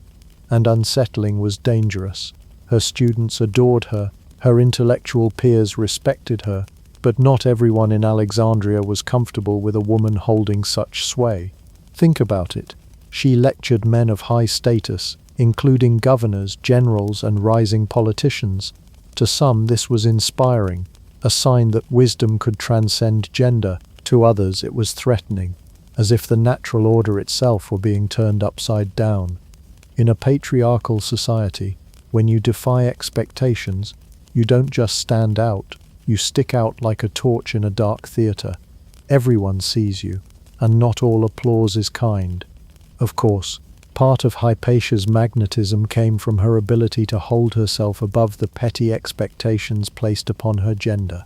There's an apocryphal story, likely exaggerated but too good not to share, that when one of her students fell in love with her, she presented him with one of her used menstrual cloths, reminding him that love based on appearances was foolish, for the body was fleeting while the mind was eternal.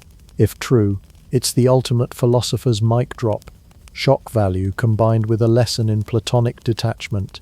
Whether the story is fact or legend, it reflects how Hypatia was remembered, uncompromising, sharp, and unwilling to let her gender define her worth. Her very presence became symbolic. To pagans, she embodied the continuity of Greek wisdom in a world increasingly dominated by Christianity. To intellectuals, she was proof that the mind was not bound by sex, and to some Christians she became a walking contradiction.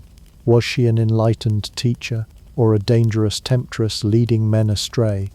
Depending on who you ask, Hypatia was either Athena reborn or a threat to the moral fabric of society. But the irony is this: Hypatia herself did not seem particularly interested in gender politics. She wasn't out marching with placards demanding rights for women. Her power lay in how effortlessly she transcended the limitations imposed on her. She did not argue that women could think as well as men. She simply demonstrated it every single day. Chalk dust on her fingers, equations scrawled across her tablets, students hanging on her every word. In doing so, she didn't just break glass ceilings, she shattered marble statues of expectation. In the end, Hypatia's position as a woman in a man's world gave her both prestige and peril. She was admired for embodying wisdom and purity, but these very qualities also made her a lightning rod for controversy. She had dared to occupy a space not designed for her, and in doing so she highlighted the cracks in the societal structures around her. For her admirers, she was the epitome of philosophical virtue.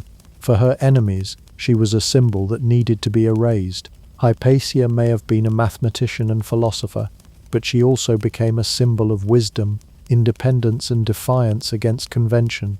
And as history shows, symbols are powerful, too powerful sometimes.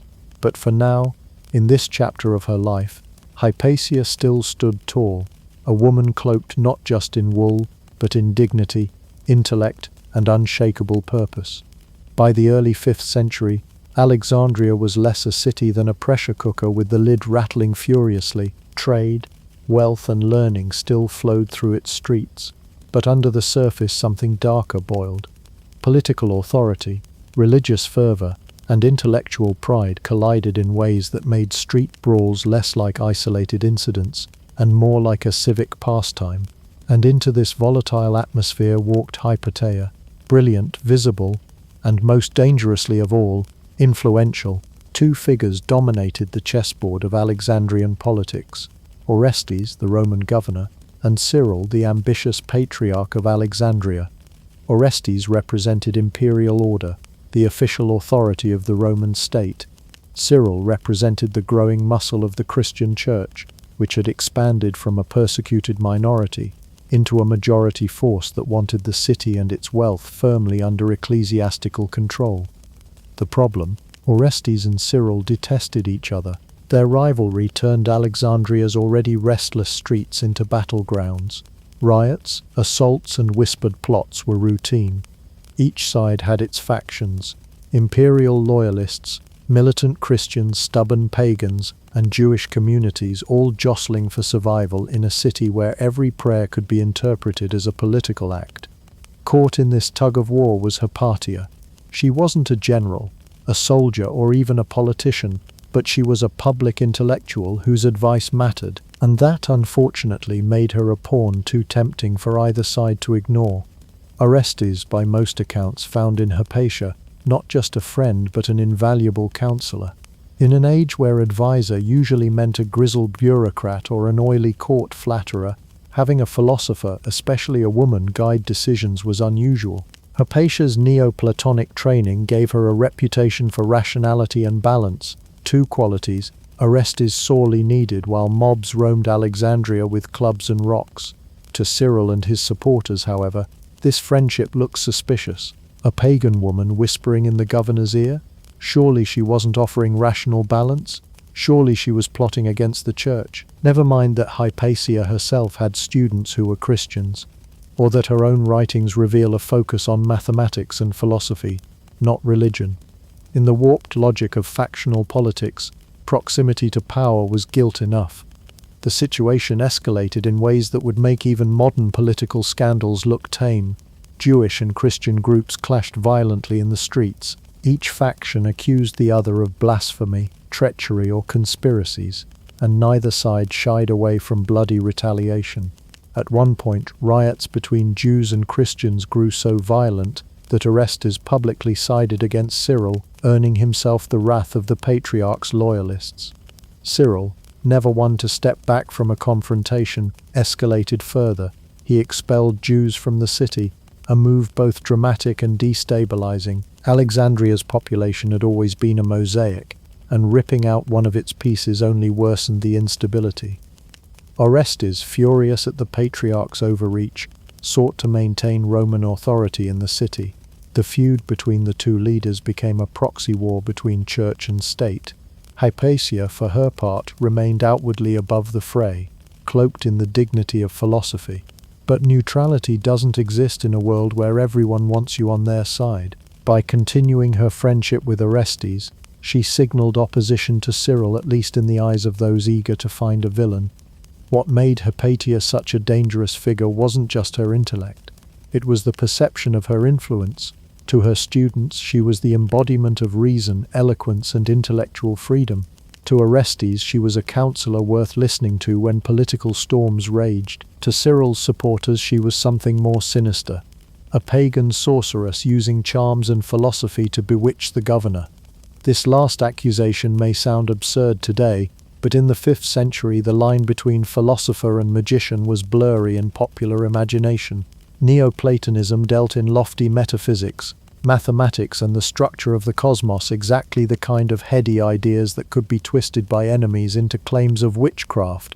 To a mob primed by sermons and rumors, Hypatia wasn't just a scholar, she was a threat to the moral and spiritual order Cyril sought to build. The tension could not last forever. As Orestes and Cyril continued their feud, the city polarized. Every marketplace, every lecture hall, every temple or church was another arena where allegiances were tested. Alexandria had survived fires, revolts, and invasions before, but now it was tearing itself apart from within. Hypatia, unwilling or perhaps unable to retreat into private life, remained a public figure. She continued to teach, continued to advise, and continued to be seen in the company of Orestes. By holding her ground, she symbolized the persistence of philosophy in an age increasingly defined by religious fervor. But symbols can be dangerous, and for Hypatia, visibility would eventually prove fatal. The story of the clash between Orestes and Cyril is not just a tale of two powerful men. It is the crucible in which Hypatia's fate was sealed. She was never the central political figure, but her presence in the drama transformed her into something more, a flashpoint. When philosophy collides with zeal, when rational counsel is interpreted as sorcery, and when a city becomes a battlefield for church and empire, even the wisest mind can be dragged into the flames. The stage was set. Alexandria was no longer simply the capital of ideas. It had become a city trembling on the edge of violence, and Hypatia stood in the very heart of it. March of 415 CE. Alexandria, the city of books, temples, and ideas, became the city of blood. At the center of it all stood Hypatia, a woman who had spent her life in the pursuit of reason, mathematics, and philosophy, only to meet her end, not in the halls of learning, but on the hard stones of the streets she had so often walked. Her murder was not just a personal tragedy, but a cultural turning point. It was as though the lamps of classical philosophy were being snuffed out one by one, and Alexandria, once the brightest beacon of intellectual freedom, was slipping into the shadows. The scene was nothing short of horrific. A mob, whipped into frenzy by religious zeal and political manipulation, dragged Hypatia from her chariot on the way home. She was stripped, beaten with roof tiles, and dismembered. Her remains were burned outside the city walls, as if fire could erase the memory of her voice, her chalk on the board, her wisdom echoing in lecture halls. It was a spectacle designed not just to kill a woman, but to kill what she represented, a mind unwilling to bow before dogma. For her enemies, it was not enough to silence her. They had to annihilate the very symbol of her intellect. And yet the irony is sharp. In trying to erase her, they ensured she would be remembered. Hypatia's death became one of those moments where history pauses, raises an eyebrow, and says, well, that escalated quickly. For centuries afterward, her murder would be told and retold as a parable, not simply of one woman's fate, but of the wider collision between free inquiry and rigid orthodoxy. The immediate impact was grim. Hypatia's school, already under strain, could not withstand the loss of its central figure. Students scattered. Some fled Alexandria altogether. The tradition of Neoplatonism in the city withered. Scholars began to speak in hushed tones, careful not to provoke the authorities or the mobs that lurked just beyond the classroom walls. Hypatia's death did not single-handedly end classical philosophy, but it marked a turning point. Alexandria, once a place where pagans, Jews, and Christians had at least intermittently shared a city of learning, became increasingly dominated by ecclesiastical power. The dream of a cosmopolitan capital of ideas shrank under the weight of suspicion and zealotry. But death is rarely the end of a story. Over the centuries, Hypatia's life and death took on mythic proportions, each retelling bending her legacy to suit the storyteller's needs. To some early Christian writers, she became a cautionary tale, a pagan intellectual brought low by divine justice, her brilliance overshadowed by her arrogance in advising men and involving herself in politics. To others, even within the church, her death was an embarrassment, a crime too brutal to justify. The act was so extreme that it left a stain on the reputation of Cyril of Alexandria, despite his eventual canonization as a saint.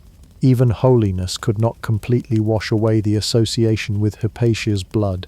Fast forward to the Enlightenment, and Hypatia was reborn, this time as a heroine of reason. Voltaire, that master of barbed wit, invoked her as an example of religious intolerance crushing philosophy. Diderot praised her as a martyr to free thought, a tragic victim of superstition's war against reason. In these retellings, Hypatia ceased to be a local Alexandrian figure and became a universal symbol, the scholar persecuted by the mob, the light of reason extinguished by ignorance. By the 18th century, she was less remembered for her commentary on Diophantus than for the image of her body shattered under the fury of fanaticism. Feminist thinkers of the 19th and 20th centuries added yet another layer. Hypatia became not only a martyr for philosophy, but also a pioneer for women in intellectual life. Writers pointed to her as proof that women could and did excel in mathematics, astronomy, and philosophy, even in eras that tried their best to keep them confined to domestic spheres. To them, her murder was doubly outrageous, the silencing of a brilliant mind and the violent rejection of a woman who dared to step into a man's world and stand her ground. Of course, there's always the gap between myth and reality. Was Hypatia a proto-feminist hero in her own time? Not exactly. She probably saw herself primarily as a philosopher in the Platonic tradition, not as a banner carrier for women's rights. Did her death mark the instant collapse of classical thought? Not quite. Philosophy and science persisted elsewhere, in Athens, in Syria, later in Baghdad. That history rarely cares for such nuances. What matters is the symbolic weight her story acquired. A single woman transformed into an icon.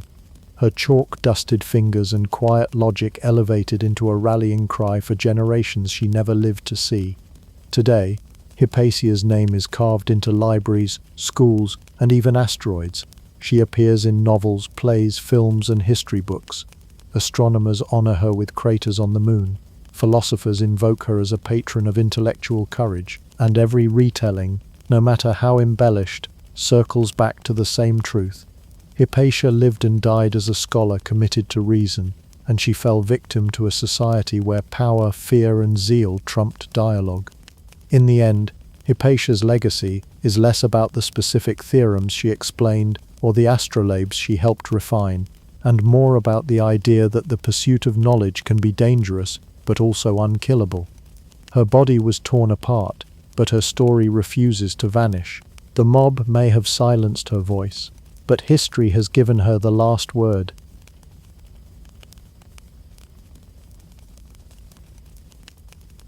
Before electricity, before folding paper contraptions, before those pocket-sized fans that always seem to break after 3 uses, humanity had to rely on the oldest trick in the book: wave something at your face until you stop sweating. But in the ancient world, the fan was much more than a simple tool. It wasn't just about staying cool under the merciless sun. It was about showing off power, wealth, and even divine favor. If you were fanning yourself in 3000 BCE, chances are you weren't just a random person trying not to overheat. You were royalty, a priest, or at the very least, someone important enough to have an entire servant dedicated to moving air in your general direction.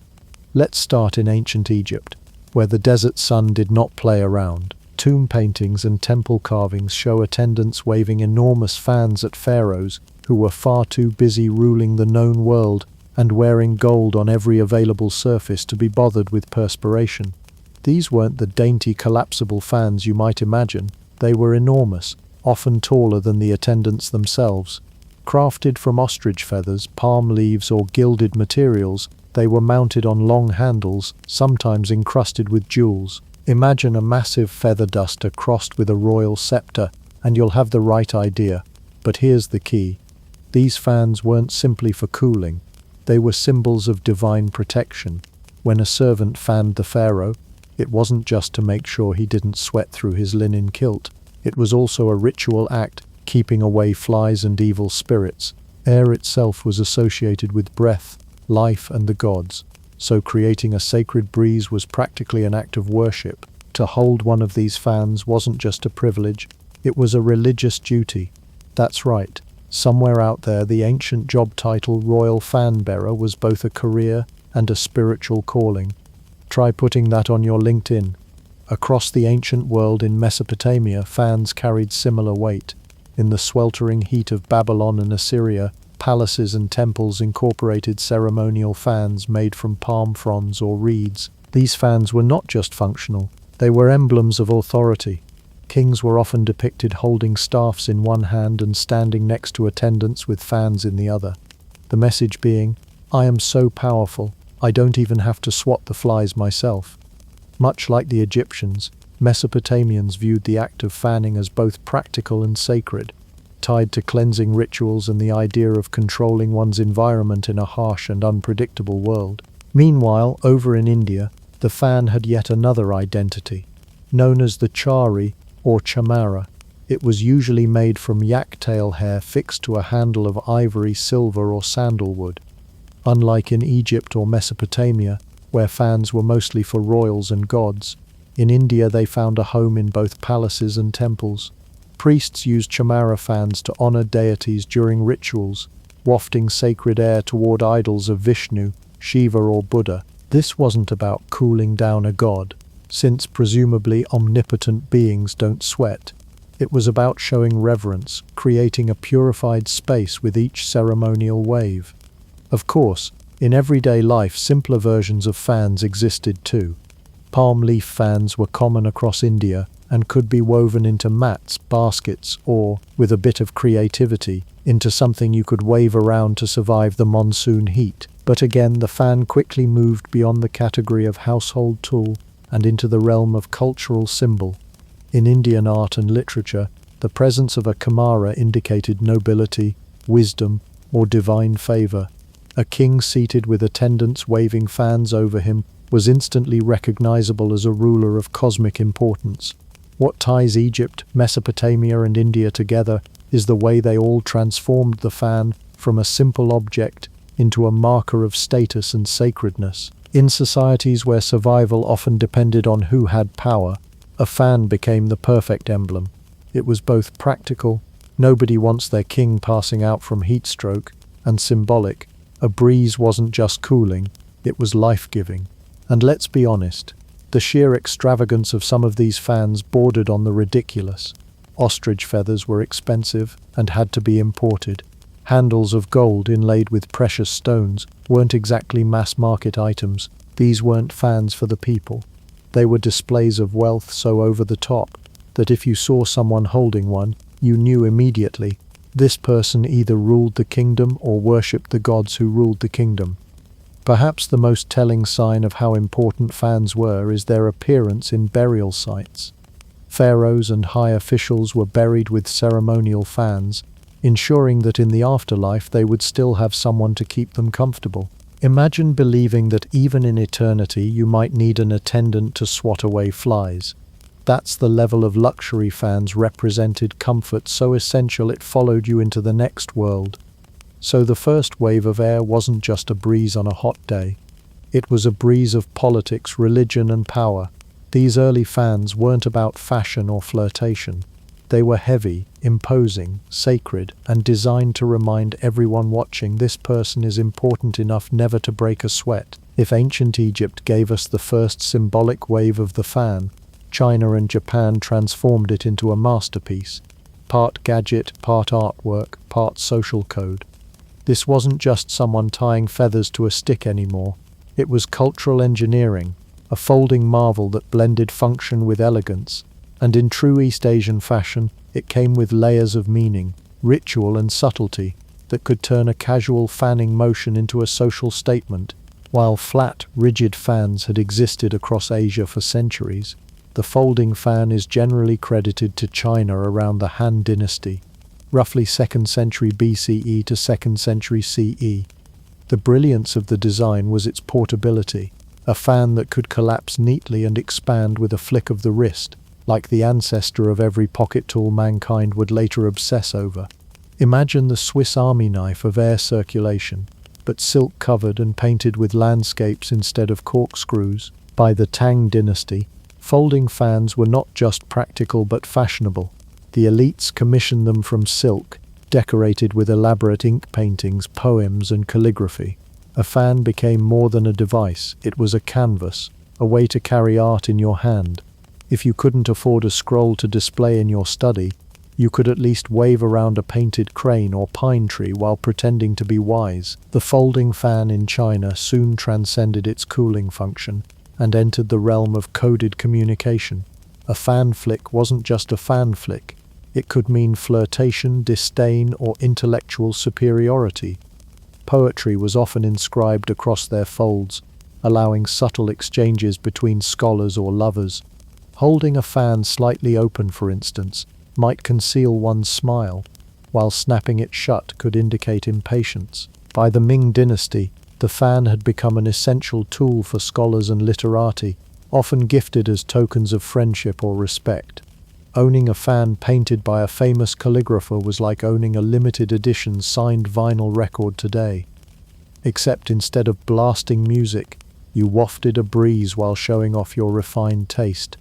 Japan, however, is where fans truly exploded into new forms and meanings. Historical sources suggest that Japan may have independently developed its own folding fan, the oji, inspired by the folding structures of bat wings or ceremonial fans. These early versions, made of paper mounted on thin strips of wood or bamboo, became wildly popular by the Heian period, 795 CE.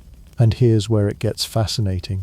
Japanese fans weren't just accessories, they were ranked, categorized, and sometimes weaponized. A court lady's fan might be delicately painted with cherry blossoms, while a samurai's fan, called a gunsen, could be reinforced with iron ribs, doubling as a lightweight weapon.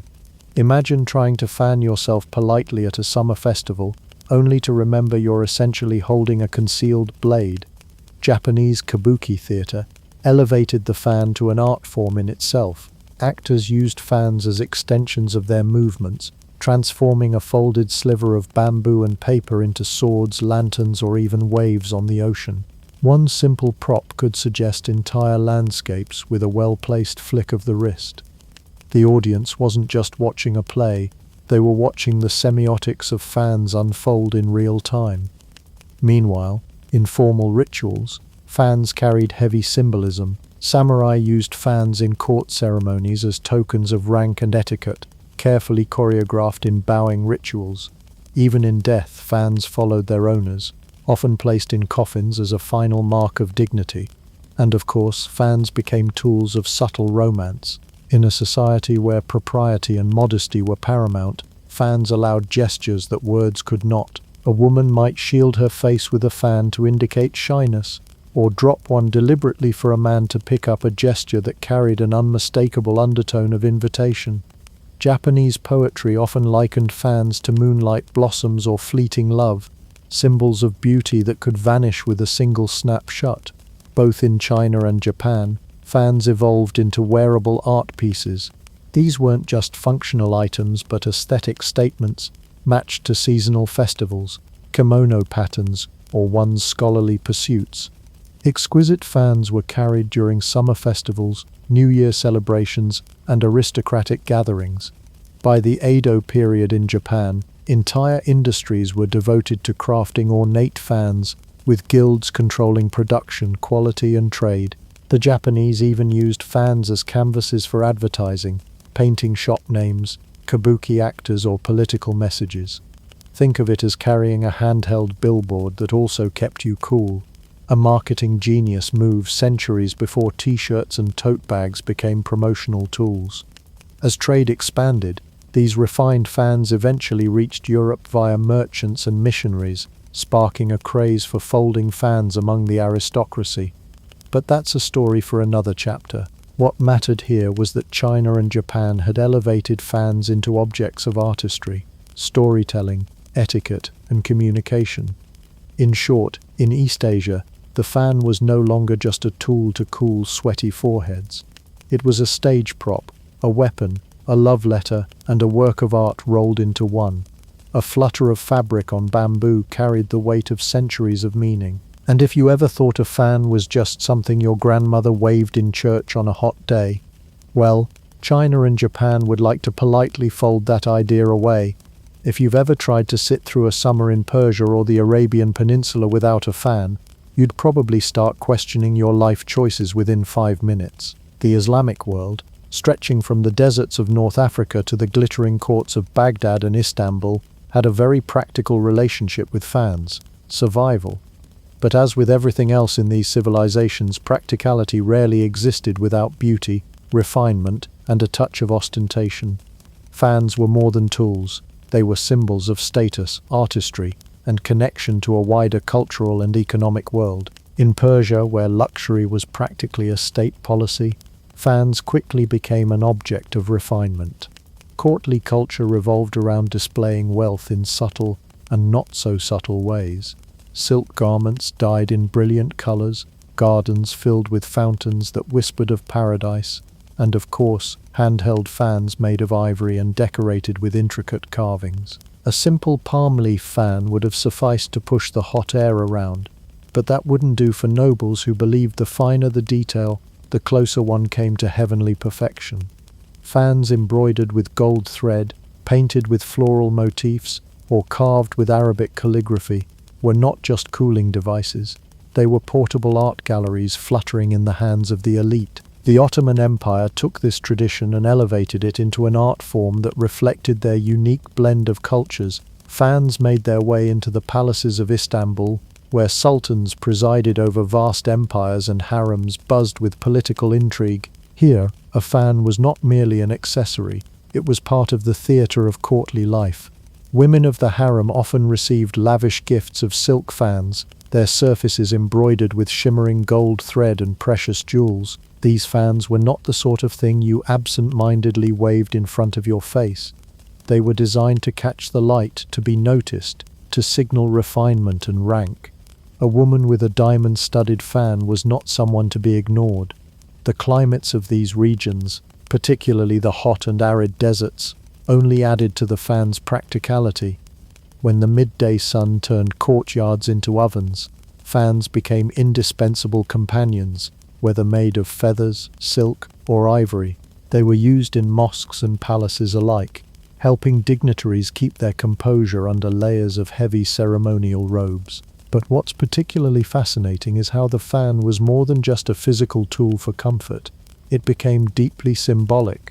In Islamic courts, where visual culture leaned heavily toward calligraphy and geometry, the fan's shape and design carried layers of meaning. A fan that opened into a semicircle could be painted with gardens, birds, or Quranic verses, blending beauty with spiritual reflection. Trade routes played a decisive role in spreading fan culture across the Islamic world. The Silk Road was not just a highway of spices, textiles, and porcelain. It was a conveyor belt for ideas and aesthetics. Fans made in China, particularly folding fans, began to make their way westward, inspiring local artisans to experiment with new forms. Persian fans might adopt a Chinese hinge mechanism, but then be decorated with distinctly Persian motifs like arabesques and miniature-style illustrations. The Ottomans, sitting at the crossroads of East and West, became masters of synthesis. A folding fan from Istanbul might combine Japanese lacquer techniques, Chinese-inspired folds, and Ottoman embroidery, making it a small but dazzling testimony to globalization centuries before we had the word. Travelers from Europe often marveled at these objects, writing with equal parts admiration and envy about the delicate artistry of the Islamic fan. For Europeans used to simpler palm leaf contraptions, encountering a jeweled fan covered in mother-of-pearl must have felt like walking into a jewelry box. By the late Middle Ages, some of these fans even began trickling into European courts as diplomatic gifts, giving aristocrats their first taste of what would become an obsession in the Renaissance. But fans in the Islamic world were not limited to palaces and courts. They filtered down into the daily lives of ordinary people, though in humbler forms. In bazaars from Cairo to Damascus, palm leaf and reed fans were sold in abundance, cheap enough for a laborer but still functional against the heat. These everyday fans lacked the glitter of courtly versions, but they were no less significant to survival. In fact, one could argue that the elegant gold-threaded fans of the elite only existed because the basic principle, a need to move hot air, was already universal. When you think about it, fans in the Islamic world perfectly embody the duality of human invention. Necessity meets art, comfort meets status. The man cooling himself in the desert bazaar with a reed fan and the sultan reclining with a jewel-studded silk one were united by the same basic need, though separated by wealth and artistry. The fan was both a tool for living and a canvas for cultural expression, and nowhere was this more apparent than in the Islamic empires that stood at the crossroads of ancient trade. And while we might take a fan for granted today, plastic, battery-powered, picked up at the corner shop, imagine one of those Ottoman masterpieces, glittering in candlelight, carried through the perfumed halls of Topkapi Palace. It was an object that cooled the skin but also stirred the imagination, a reminder that even in something as simple as moving air, humans always found ways to create beauty. When the first folding fans began drifting into Europe in the late 15th and early 16th centuries, they did not sneak in quietly.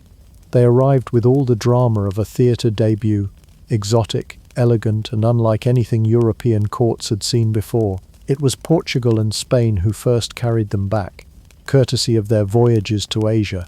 The Portuguese, with their bustling trade routes through Goa and Macau, were some of the earliest culprits in spreading this charming contraption westward. The Spanish, forever entangled with their colonies and global reach, weren't far behind. Fans became not just an accessory but a revelation, a piece of Asia captured in the palm of one's hand. At first, Europeans weren't quite sure what to make of them.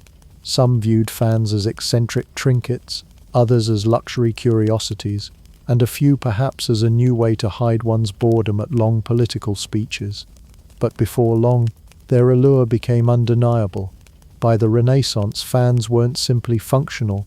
They had ascended into the world of fashion, where everything exotic and extravagant found its home. And Europe, especially Renaissance Europe, adored excess. France, Spain and Italy became the powerhouses of fan enthusiasm. In France, Catherine de' Medici, the Italian-born queen who knew a thing or two about setting trends, is credited with popularizing fans at court. The French aristocracy soon adopted them, twirling and snapping them open with calculated flourishes, as though every flick of the wrist was a performance. Italy, already overflowing with artisans, painters and designers, began to view fans as yet another canvas for their endless need to display beauty and sophistication. Spain, on the other hand, began to use them with a particular flair that would later morph into the dramatic hand gestures of flamenco dance. The fan was no longer a cooling device. It was an extension of personality. As with all things in Renaissance high society, once the rich and powerful adopted fans, their popularity trickled outward. This wasn't a trickle like a slow leak, though. It was more of a flood. Soon fans were everywhere, in portraits, in plays, in the carefully choreographed dances of courtly life. Painters captured noble women holding ornate fans as much to show off the craftsmanship as to emphasize their wealth and sophistication. To be without one was almost like arriving at a masquerade ball without a mask, simply unthinkable. The explosion of demand brought forth another development, the rise of elaborate fan-making guilds. In Paris, particularly, guilds organized to protect the integrity and prestige of the craft. These guilds ensured that fan-making was not some amateur pursuit, but a recognized, highly skilled profession. Fans were assembled using exotic imports: ivory sticks from Africa, tortoiseshell from the Caribbean, silk from Asia, and lace and gold threads woven by European artisans. Painters decorated the leaves with biblical stories, mythological figures, pastoral scenes, or even risque images for the more daring. Owning a fan was not only about wealth, it was about owning a miniature piece of art. In fact, fans became so artistic that people began treating them like tiny theaters. Imagine opening a fan and seeing a whole painted scene unfold before your eyes. Gods descending from the clouds, shepherds pursuing maidens, ships tossed by tempestuous seas. The fan leaf became a narrative space, one that could carry political allegories, moral lessons, or sometimes cheeky humor. One moment you're cooling yourself discreetly, the next you're displaying a hidden story to anyone observant enough to notice. Theatricality was not limited to the artwork either. Using a fan became a performance art in itself. Manuals were written about the proper way to use fans at court, when to open them fully, when to snap them shut, when to use them to cover one's face coyly, or when to wave them in mock despair. For women especially, who had fewer overt ways of expressing their opinions in public, the fan became a subtle weapon. By the late Renaissance, this language would evolve into the famous language of the fan, a system of gestures that allowed one to signal everything from romantic interest to disdain without speaking a word. But back in the 16th and early 17th centuries, the craze was still mostly about luxury and showmanship. Royal courts competed to display the most dazzling fans, commissioning entire sets encrusted with jewels or lined with gold leaf. Monarchs gave them as diplomatic gifts, knowing that few objects combined elegance, utility, and artistry so perfectly. Fans weren't just accessories anymore. They were instruments of soft power. As centuries wore on, this craze only grew, but in the Renaissance and Baroque period, the foundations were set. Europe had taken something born in Asia, dressed it in lace, jewels, and allegory, and transformed it into a fashion phenomenon that would dominate high society for generations. To own a fan wasn't just to possess a cooling tool, it was to hold in your hand a piece of global history, artistry, and social theatre. If you think texting someone at peaks up is the height of subtle communication, you haven't met an 18th century European woman with a fan. Long before emojis and Snapchat streaks, society had a perfectly efficient, completely silent messaging system that relied not on glowing screens but on the flick of a wrist and the tilt of a paper and silk accessory. Welcome to the world of the language of the fan, a social code so elaborate it could make Morse look like child's play. By the 1700s, Europe had already fallen head over heels for fans as fashion objects. They were painted, gilded, folded, feathered, perfumed, and sometimes even studded with jewels, but their beauty was only half the story. In a world where a woman's movements in public were heavily policed, where what she could say or even imply was limited, fans became secret weapons. With the right gesture, you could declare your love, reject an advance, or schedule a clandestine meeting, all while your chaperone assumed you were just trying to cool off. The system worked because of one universal truth. Men always assume women are just fluttering a fan when they're actually plotting revolutions in the background. Fan manuals and etiquette guides were published in France, Spain, and England that spelled out what the movements meant. Opening a fan wide, yes, you may call on me later. Snapping it shut sharply, absolutely not. Slowly drawing it across the cheek, I want to be more than friends. Covering the eyes coyly, I like you, but my father's watching, so please stop before he duels you at dawn. It was Tinder, except with less swiping and more swishing. But this silent choreography wasn't just for love notes. Fans also served as a way to negotiate power in courtly and social life. A well-timed flick could dismiss a boring suitor, redirect a conversation, or even shade someone in the most literal sense of the word. In Versailles or Madrid, where everyone lived under a microscope of gossip and fashion policing, fans became props of performance. The queen or noblewoman who knew how to wield one looked less like she was cooling herself and more like she was conducting an orchestra of glances and whispers. Artists of the 18th and 19th centuries were quick to pick up on this. Paintings and engravings often show women in salons or boudoir, with their fans half open, placed just so, objects that in themselves became part of the composition's meaning. A fan covering the lips could suggest secrecy, modesty, or hidden passion. An open fan behind the head resembled a halo, turning the sitter into an icon of elegance. In fact, fans appear so often in visual art of this period that it's difficult not to suspect painters were just as enamored with their coded meanings as the women who held them. For women, fans provided something rare, agency, in a world where rules of propriety often rendered them passive. A raised eyebrow might be scandalous, but a fluttering fan, entirely acceptable. That was the loophole. Society permitted women to wield them because, at least outwardly, fans were just harmless accessories, but in practice, they gave women a stage. This was particularly true in ballroom settings where hundreds of eyes might be watching. Imagine you're a young debutante. You're expected to be charming but not too forward, witty but never inappropriate, graceful but also completely dependent on your family's approval. You can't exactly text your crush from across the dance floor. What you can do is send him a coded message with a fan that no one else can decipher. That was empowerment, wrapped in silk and ivory. It also became theatre in the literal sense. In plays, novels, and even opera, characters used fans to show emotion, plot twists, or betrayals. A heroine might drop her fan dramatically to signal distress, while a villainess might wield hers with sharp, commanding gestures. The stage exaggerated what real society already understood. Fans could communicate entire emotional universes without a single spoken line, and unlike jewelry or gowns which were expensive and immobile, fans were interactive. They had motion, sound, and rhythm, almost like percussion instruments in the social symphony. The language of the fan also reflected the broader gender roles of the time. Men were supposed to be bold, straightforward, and verbal. Women, delicate, mysterious, and indirect. A fan reinforced this performance. It allowed women to express feelings, but always in a way that maintained the aura of restraint society demanded. If you wanted to be coquettish, you could, but through choreography, not blunt declaration. That same choreography, however, could also be subversive. Some women no doubt delighted in saying things with a flick that they could never get away with saying aloud. It was both compliance with gender expectations and a way of bending them.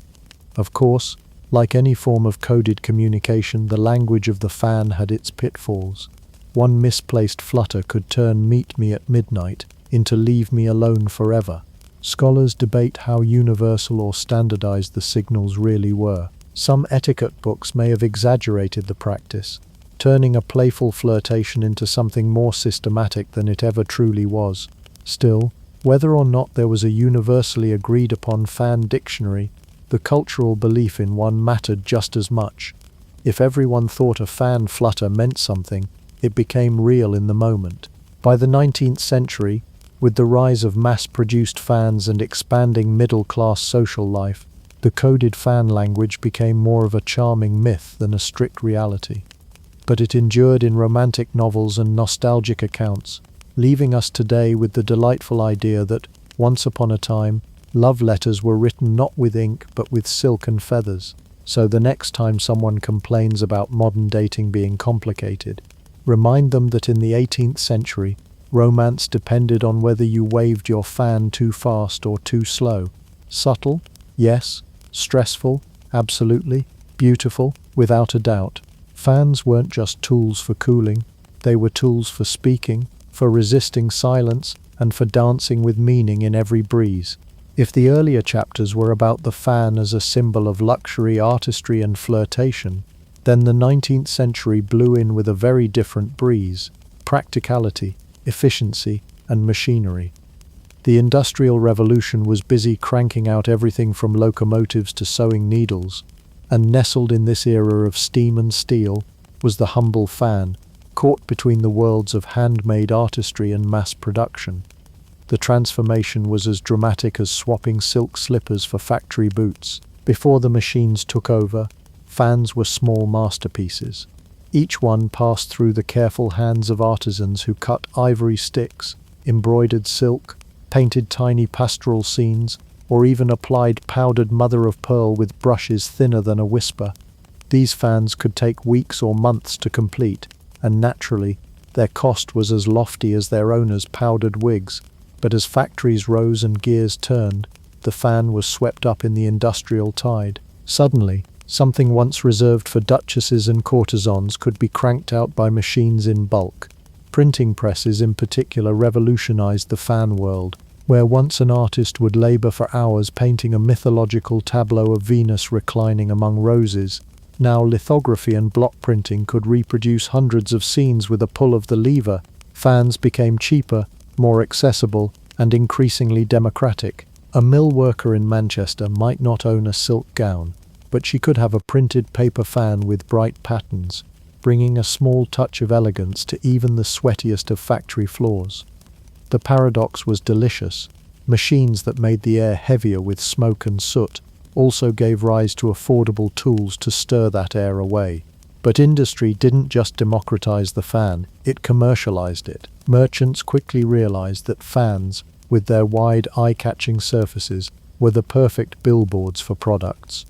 Soon paper fans appeared emblazoned with everything from advertisements for perfume and soap to theaters and political campaigns.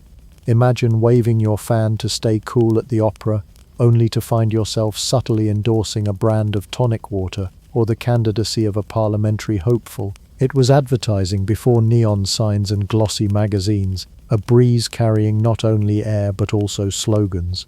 This marriage of function and marketing had curious effects. Women who had once wielded their fans as tools of flirtation and status now sometimes wielded them as unpaid brand ambassadors. Fans became giveaway items at exhibitions, world's fairs and public events. Picture the 1851 Great Exhibition in London. Beneath the shimmering glass vaults of the Crystal Palace, visitors could stroll past steam engines, exotic goods, and of course stalls handing out fans printed with corporate logos. The fan had gone from a hand-painted treasure to a freebie you might pick up between marveling at a telegraph machine and a display of colonial cotton. And then came the real game-changer, electricity. When engineers and inventors began experimenting with electrically powered devices, they set their sights not only on lighting rooms, but also on moving air. The first electric fans appeared in the 1880s, designed for industrial use to keep workers cool in factories and offices.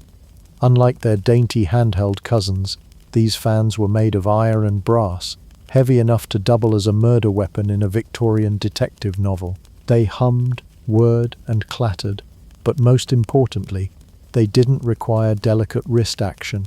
The invention of the electric fan marked a cultural shift. The act of cooling down no longer required the physical labor of fanning oneself or the artistry of an elaborate paper and silk contraption. Instead, one could simply flip a switch and let the blades do the work.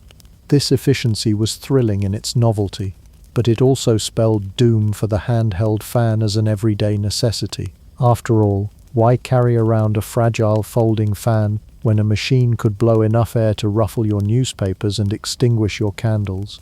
By the late 19th century, the fan was losing its position as a fashionable companion. Women in Europe and America, no longer bound by the rigid etiquette of earlier centuries, found fewer occasions to wave ornate fans at balls or promenades. Middle-class lifestyles shifted, and handheld fans slid from practical tools to occasional accessories reserved for weddings, costume balls, or hot summer picnics. The fan became less about cooling down and more about tradition, nostalgia, or branding. And yet, even as electric fans took over the business of air movement, the old-fashioned hand fan lingered on as a cultural icon. It was now less a tool of necessity than a piece of theatre. Just as candles persisted alongside light bulbs for their atmosphere, so too did handheld fans persist as charming relics of a more decorative age.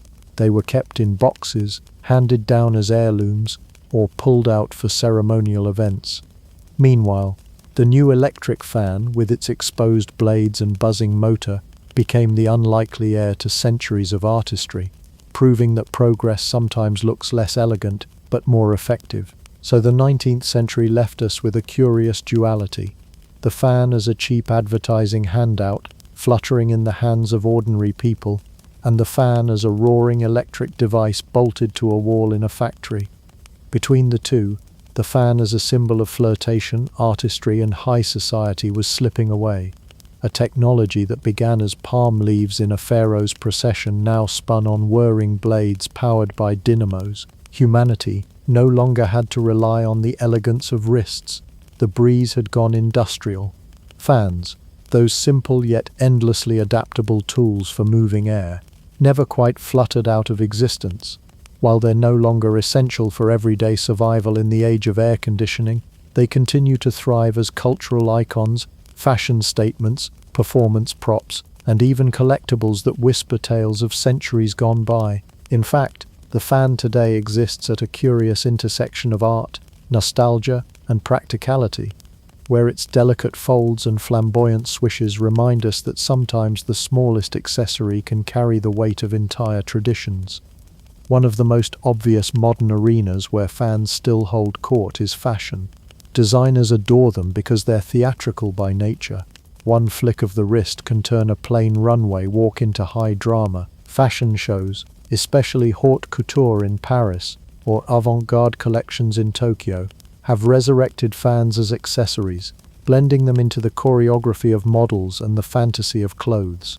In these spaces, fans are not just tools for cooling oneself under the hot glare of runway lights, they are extensions of the fabric, color palettes, and themes. A giant feathered fan might emerge as a runway finale piece, recalling the ostrich feather spectacles of cabaret, while minimalist designers prefer clean, folding fans made of bamboo and paper, nodding subtly to centuries of Asian design.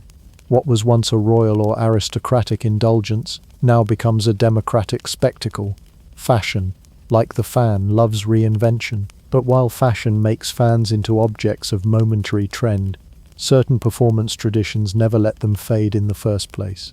Consider flamenco dancing, where the abanico, Spain's folding fan, serves as both prop and percussion instrument.